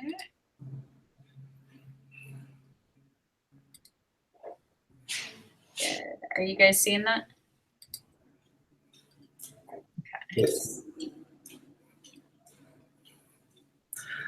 And I think mainly the whole thing is great for you to look at, but I think the gallery specifically, I wanted your opinion. Okay. Sandra wanted opinions on specific things too, so I went completely to the things that she said she didn't want an opinion on. Okay. Well, I'm happy to hear any of it, honestly. Okay, so if I put in my name and email, then I subscribe. How often are you sending out newsletters or things? Not near as often as I should. Like, I sent one this morning, but it's the first one I've done in probably 2 months. Okay. If you're not operating primarily off of an email list, then I don't know that this would get top billing for me. That would probably go down because you have 2 sections of blue here. which are competing for Attention. front billing and attention. And I would rather see just this here, I think. Okay. I like that you have it both, but if I had to choose, this would come down here. Okay. All right, let me see.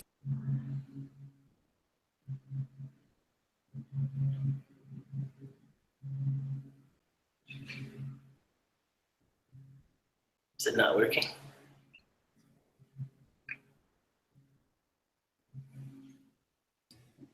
Sorry. Okay.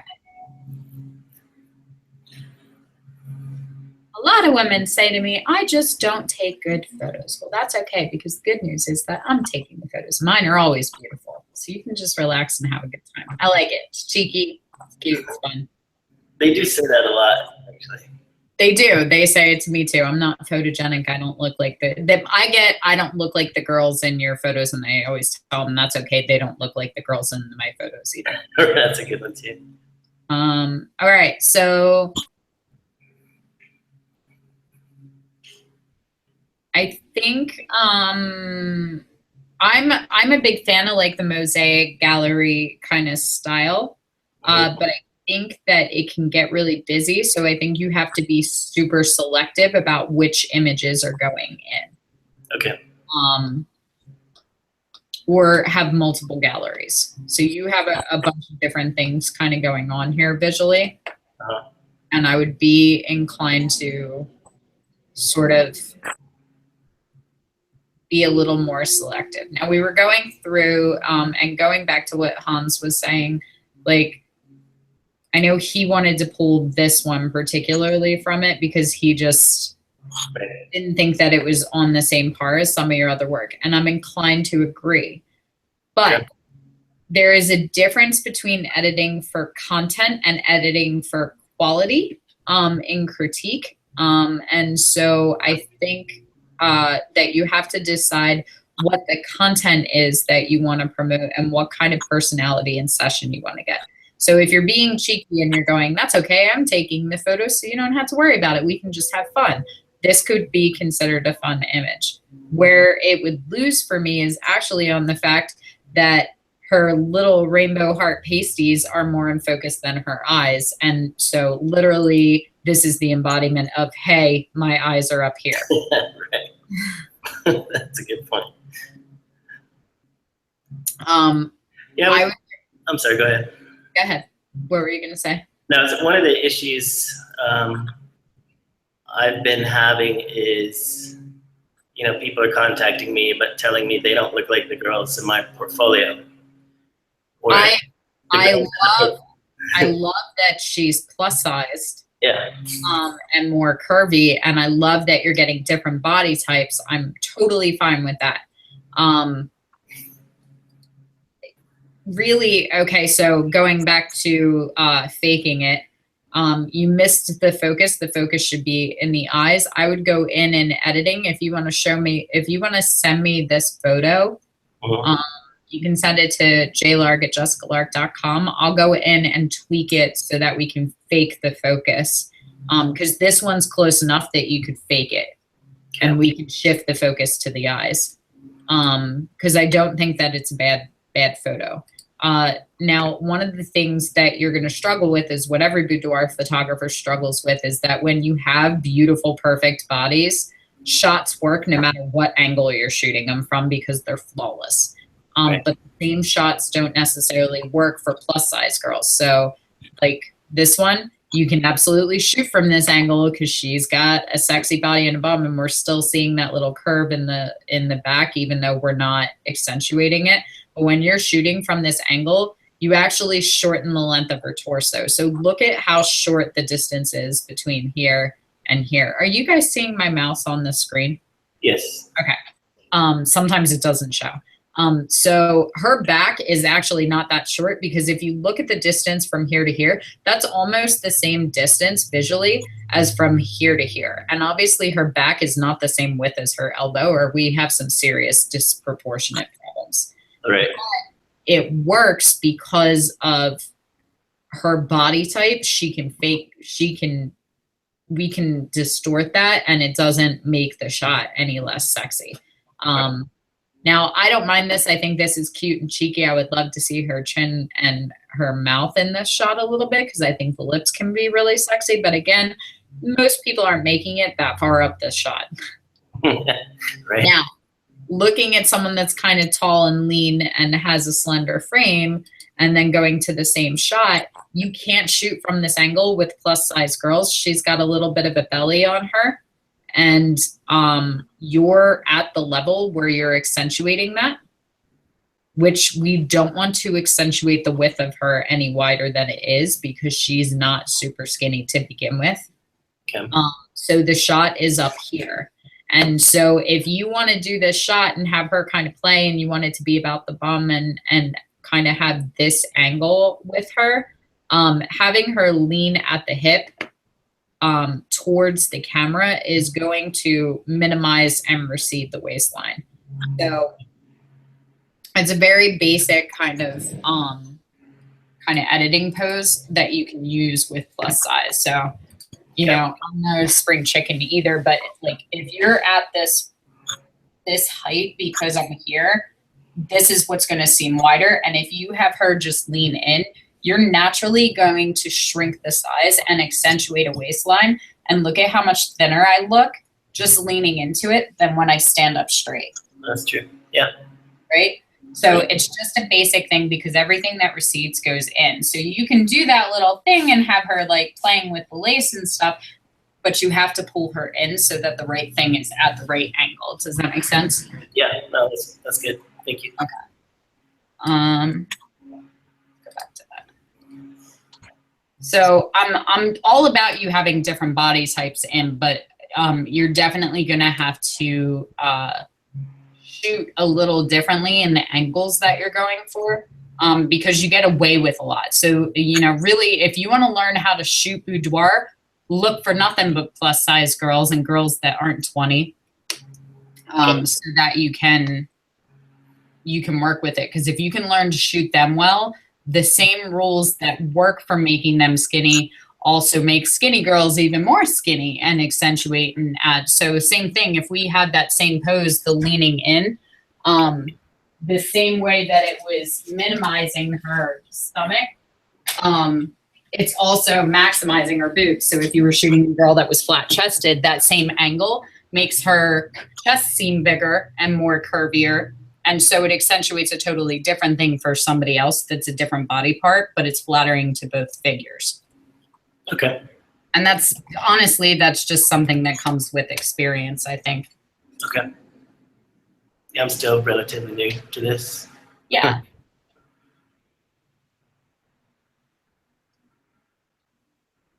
I love the dancer photos. Yeah, I was kind of feeling like they don't fit. I love them Exactly. too. Yeah, they do. They stick out. I would be careful about cropped body shots like this. This is one area that I think being a guy, you'll get labeled faster as a guy with camera. And the reason why is that even though she's dressed, even though it's not, you know, any area that wouldn't be safe on Facebook kind of thing, you're still objectifying the woman. And not in like a sexual womanizing kind of way, but you have literally reduced her to an ass. Right. You know, there's no face, there's no body. So this is a body part shot. Right. You know, now we wouldn't think of it as sexual. Like people, newborn photographers are famous for doing these kind of shots and the little toes and the ears and the nose and, you know, belly button. And that's great. And obviously we don't sexualize infants unless there's something horribly wrong with you. So we don't interpret that as sexual. But because there are plenty of people who, you hear it all the time, like, I'm an ass man, you know, my husband is, you know, or like those, that's what turns me on about a woman. You just have to be careful about the message that you put out because oftentimes it's received different than it's sent. Okay. See, like this is a really good second option. So the difference between, where are we? The difference between this one, we're still appreciating the bum, but it isn't just a bum. We're still seeing her, you know, so it's about her and her having a great ass, and we can still focus and make that the focus of the shot. We don't know who this is. Okay. Does that make sense? It does, yes. This one I love. I love the light. I love the angle. You did a really good job at showcasing it. I like that it's a little sporty, but it's still super sexy.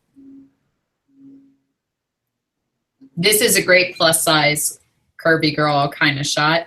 I love her little kitschy, cheeky kind of smile. I know she was all about the pasties that day and had different ones in different sizes, but this shot would be better without them. So don't be afraid to kind of take control of the situation. Like, she brought them, she wanted to shoot in them. I think the one with the rainbow hearts is enough for that. This one, you have really beautiful warm light, and you have this sort of warm, cozy sweater. She's got the girl next door thing going on, and the rhinestone hearts over the nipples is what's killing it. Right. So don't be afraid to kind of take control of this situation. And for your sake too, this shoot has become about heart pasties now. So even though we changed the outfit and the location, it's still got that theme running through that's going to cut into your sales. Yeah, she actually wore those because these were for her boyfriend, and he's in prison. He can't have nipple photos. So I couldn't really ask her to take them off, but. Well, that doesn't mean that she has to show off her nipples. You could have pulled that sweater over 1/8 of an inch and it would have been implied. That's true. You know, there's lots of ways to do implied nudes that don't involve rhinestone pasties. Yeah, okay. That one I love. That's a beautiful shot. I would take out this lamp here and just have it, just paint over it so that it matches the wall, because this is distracting for me. But this is one of your best shots. Okay. You're an ass man.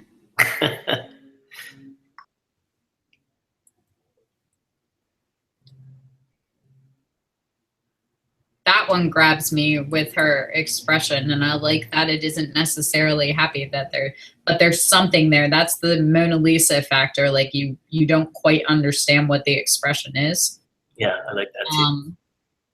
I would be careful about my white balance, and the problem that you're having is that you're shooting her by a window, so you're getting natural light, and the color of the light is very different than whatever lights you have going on inside the building.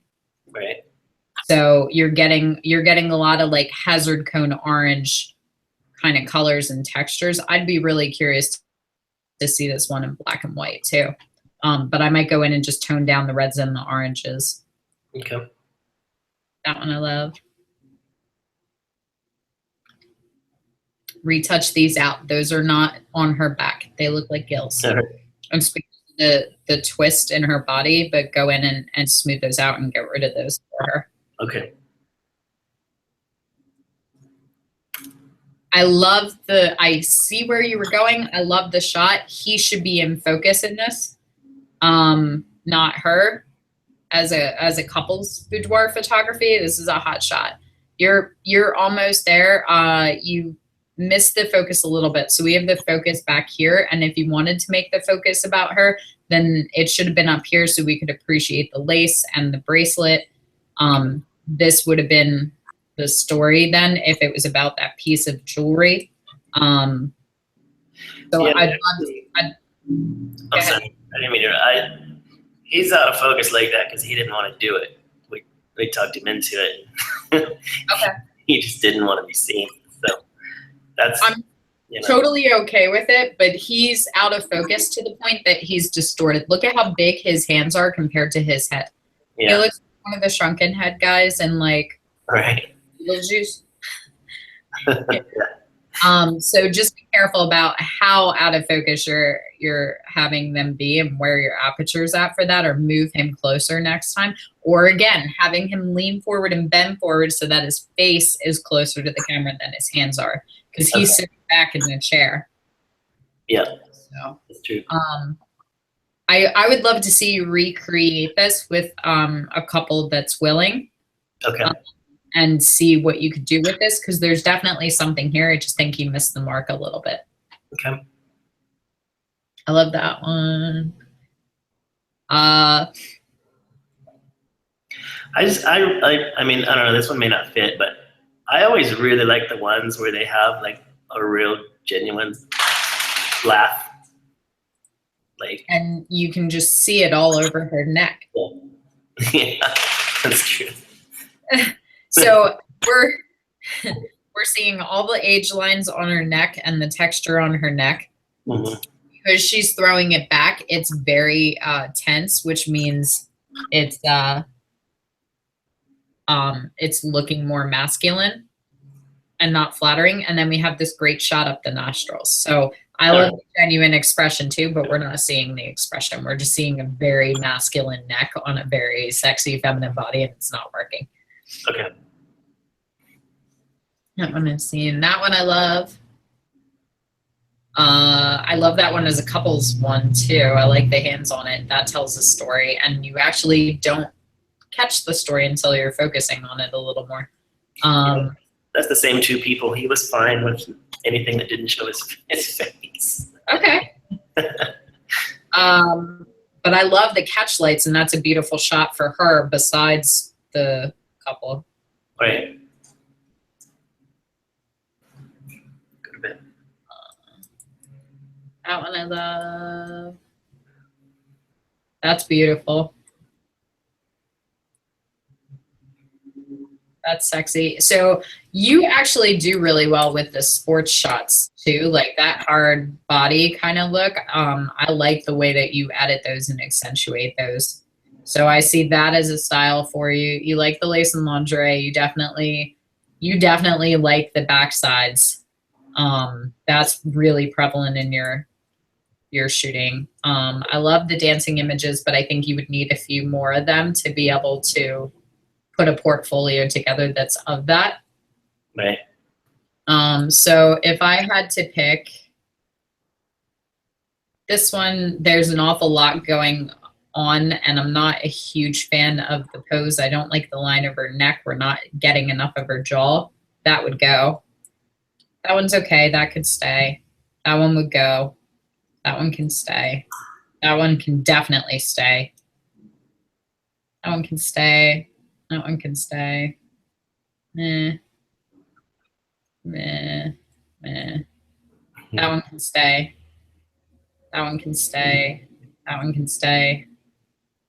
You like the expression, so I would keep that in, because if you love that, you should show it. Right. That one I love, but it does stick out. That one's okay. That one will go. That one I like. That one's cute. That one's cute too. I like her expression in that one. That one I love. Stay. I like that one. I like that one. That one would go for me.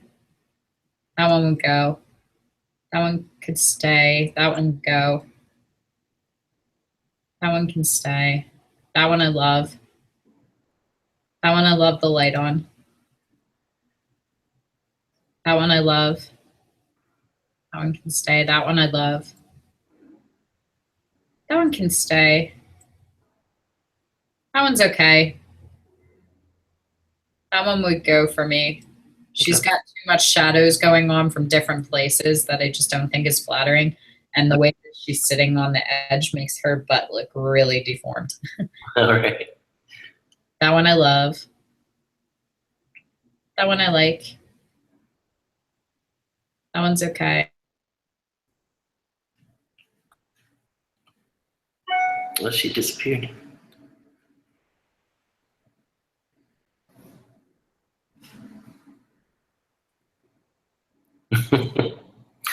What This is where we can talk about her. She's gone. She disappeared. She critiqued her way out of the thing. She had enough. I mean, she had enough. Shadow shower. Somebody must have pushed a button. She's back. Quick, shush, stop talking about her. Well, she's gone again now. Nobody's saying anything. Adam, you've got some beautiful images in there. Thank you. Nobody's saying anything. Stop. And you haven't even been doing it that long, have you? No, since I think my first one was back in October. Thank you. It's amazing. Sorry, I think I got booted out of my own Hangout. I don't know how that happened. So I think that you're well on your way there, Adam. I think one of the biggest things that you're going to be struggling with over the next couple of weeks is letting go of okay images in order to have a great portfolio. So if we're looking at all of these together, that puts 1, 2, 3, 4, 5, 6, 7, 8, 9. So all I want you guys to do in the chat is just hold up with a show of fingers which one you think is the strongest image in the bunch, because I'm curious if the one that I like best is what everybody's going to agree with, or put it in the chat. What do you think? 5. Hans says 5. He's with me. What do you guys think? I was pondering at it. 5. Now, Adam, do you have a favorite image from this series? Actually, I like, well, 5 is my favorite out of that group, yeah. I also really like 2 and 6. Now, if we put those 3 together, can we start to see a little bit of your style start to form? I agree. I think that 5 is one of your strongest images. That's a professional image. That's a $2,000 a session image. Mm-hmm. That is not. Right. Okay. So that would be the question that I would be asking is this worth $2,000? If it's not, take it out of your portfolio and see how many you're left with. That's a good way to put it, yeah. You know, if that's what you want to make, then there has to be consistent style. And I think part of the problem is that if we start looking at your images in groups, would you look at these 5 images and assume they all came from the same photographer, or would you assume they were from different people in the cohort, you know? Yeah, they look like they could be different. Yeah, so this is a very different kind of dreamy kind of style. This is very traditional commercial airbrushed, and then we have like kind of the warm natural light and the cropping. Like they don't necessarily go together. Yeah. You know, same thing. This one is a $2,000 image. This one is a $2,000 image. But I'm going to go out on a limb and say that you're not consistently on purpose getting $2,000 images, that you're getting lucky sometimes. Yeah, probably. So what I'm looking for is the $2,000 images, and for you to cut out the rest so that you stop accepting mediocre or decent work instead of excellence. Okay. Because you're getting it enough. Like if I had to put your portfolio together and I had to sell a $2,000 photographer, I would have 1. Let's say 1.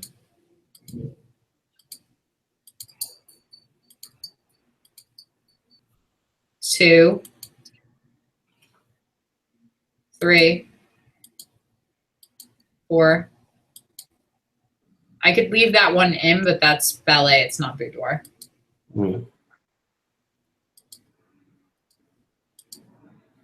5.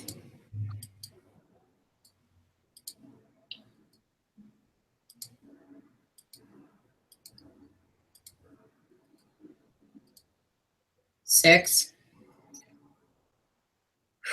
That one's close for me. It's a little soft on the focus. I want it to be on her face, but the light's beautiful. 7, 8, 9.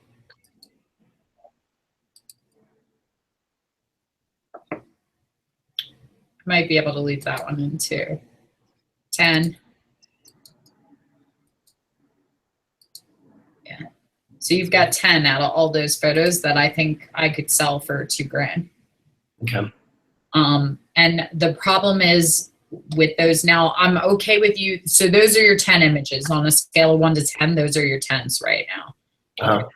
So what I would do is I would go in and I would individually rate all of these yourself on a scale of 1 to 10, how strong you think they are, and strong being worth a $2,000 session. Okay. Okay. Anything that is 5 and below comes out right now. I don't care how much you love it. I don't care if it's your best friend, your wife, your whoever, and they're, you know, just recovered from cancer, or they're getting over whatever, or they're about it. I don't care about the story behind it, just based off of the images, and without your emotional attachment, which images are good enough to sell. Okay. That's a tough call. I have images that I just love and I love the story of, and I've had to cut them out of my portfolio, and it makes me really sad, but you're going to do it and I'm going to be bad guy. So That's okay. I appreciate it. Thank you. That's very helpful. Thank you. I think that's the next step for you. And I think when you put them all together, as you start diminishing them and you cut out half, right now there's so much chaos and difference in the color and in the style and in these different things that I think when you start cutting it out and getting tighter on it, other ones that are a really good image will end up getting cut too, even though they didn't make the initial list, because they won't fit with the theme, or their color will be drastically different than everything else that's in there, but they'll start to stick out because we've gotten rid of everything that's okay. And we are now getting into good, and then we're going to get into excellent. And then it gets really hard because you're going to have excellent images that don't necessarily fit in an excellent portfolio together. So, Okay. but on the upside, quality sells more than quantity. So if you're diligent with this and if you bite the bullet on this, I think you're going to see a big uptick in your sales as a result, both in the amount you're getting per session and in how many sessions you're booking. Okay. Great. Thank you. So, do you still love me? It's do. love. I do. It's coming from love, I swear. I appreciate. I need it, so I'm happy. Thank you. I think I was tougher with you than I was with Sandra, That's actually. okay. I don't mind. All right. I'd rather be honest than nice. It's 5:05. We are now past our 2-hour mark. Is there any other questions? Bruno, I didn't get to chat with you at all. Well, I haven't been working a lot the last 2 weeks. I've just been spending time with my children. So Okay. I thought I was just gonna pop by and just listen to see what was happening, and say hello. There's not much anyway going on in my life in the past since last hangout. So I'm waiting next week to get back to Panama and to get to work. So. Okay. All right, good. As long as you don't feel like you're being neglected, we're all good then. No, I don't feel that. It's okay. Okay. How about Richard? I didn't get a chance to chat with you either. How are you feeling? What are you up to? Do you need anything from me right now? I don't know. I'm still trying to build a portfolio. I listed my, let's see, last time I talked to you, I put images out on the net. You wanted to see the difference between the raw and the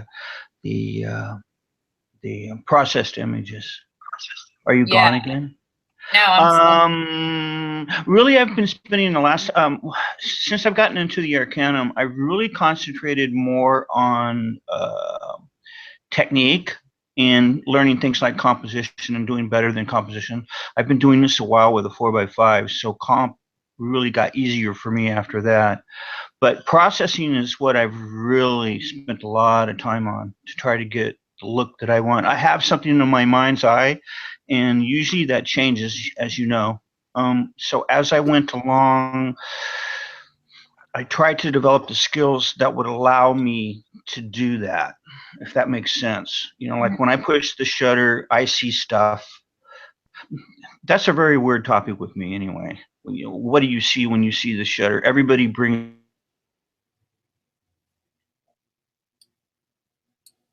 Did he freeze or just on my end? Yeah, he froze. Okay. All right. It's not me.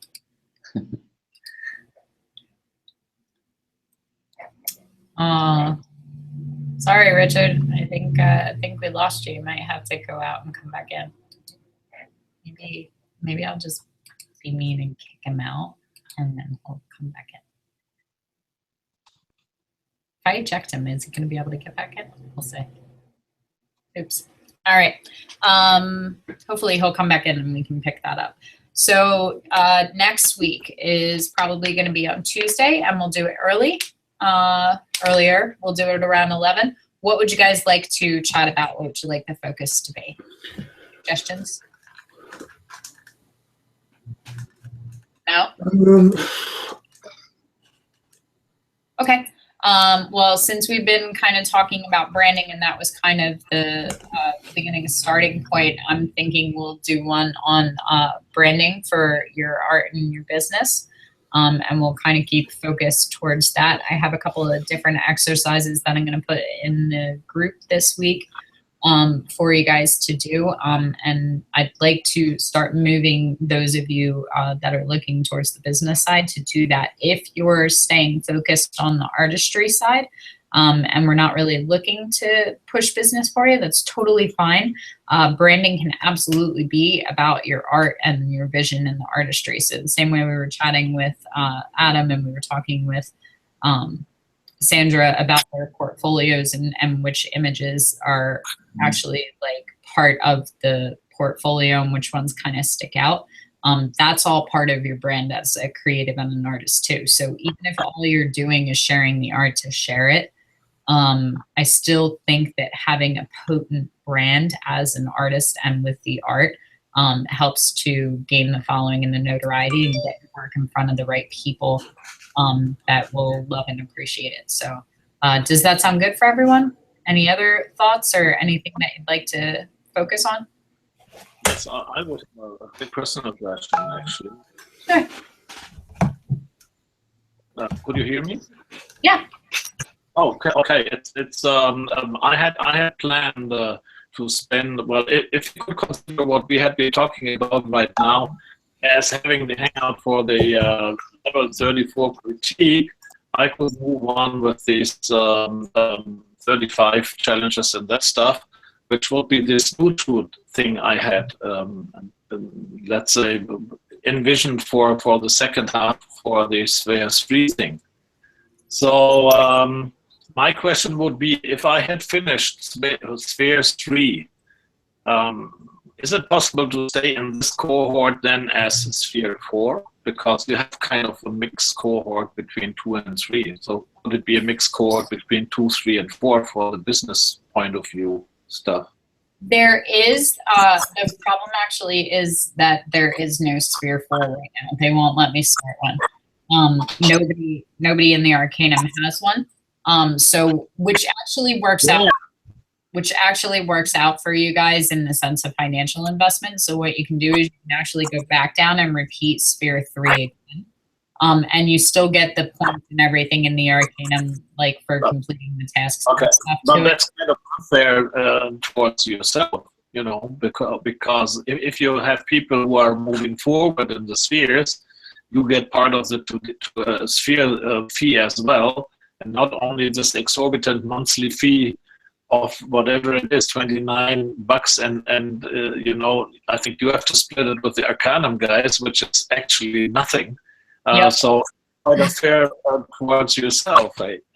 It's a labor of love. The studio makes all the money. I just hang out with you guys because I like you. We're waiting. Yeah, I feel bad about it, actually. I think it'll be good. It's a long-term investment. Trey likes to say it's a long dinner. I'm fine with that. I believe that what the Arcanum is trying to do, if it gets the investment, has the ability, and what it was at the beginning, that it'll be worth the time spent to be part of it, because I definitely think that it has the potential to be something. But for right now, I would say sometime it will be managed okay. Yeah, say that again. So you have still hope that the Arcanum will be managed properly sometime in the future. I do. I really do. I've been with it for a couple of years now, so I've been with it since the beginning, and I've seen it start slow and then increase really fast, and then kind of dip. And it's checks and balances. They're still kind of getting their footing, you know. So, but if it doesn't, and for whatever reason it didn't work out, then there would be other options for you guys to mentor with me personally, Arcanum related. But for the time being, I'll hang out with them and push. Okay, so staying on the cheap side then. Yeah, I mean, you can stay and move with Sphere 3 because you kind of set like your own things. If you want to complete that and go through, that's fine. But then when you graduate, you'll have the option to come back in at Sphere 3 again and basically go through again, but you won't actually technically advance. I mean, I have like a certificate that says just as Sphere 4. Yeah, I will linger on at level 39 for the next couple of years then. Well, hopefully, eventually they'll move it up. Okay. But yeah, for right now, like for me, it's about growth, not goals. So you guys accomplishing, you know, individual tasks is fine. But as long as you guys feel like you're advancing and you're improving and you're getting what you need out of me, I don't necessarily care about the levels. So when you guys request to level up, I will level you up, and you can write me a note and say, hey, I got my first session, I fixed my portfolio, my website's up to date. But for me, it doesn't really matter. You guys are in here as long as you feel like you're growing and you're getting what you need from me, then we're good. So okay, great. Looks like Richard has problem to pop back in. He can't get back in. Yeah, so he's saying in the group chat that he's not allowed to join. So I tried to send him the link another time. Let's see if he can make it. Yeah. Let me see if I can get him in. We're about to sign off anyway. I feel bad that he got kicked out right when he started talking. Let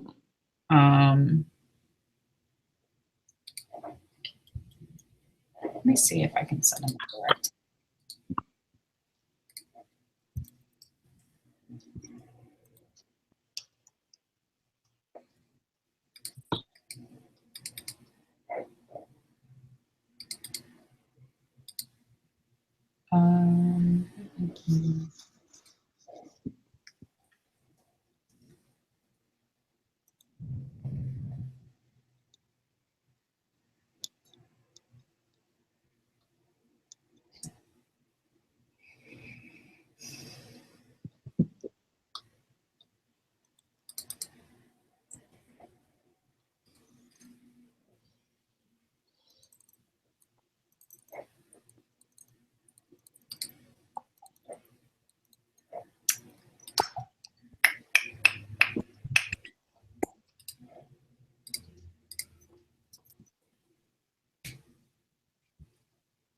Oh, it's the same link though.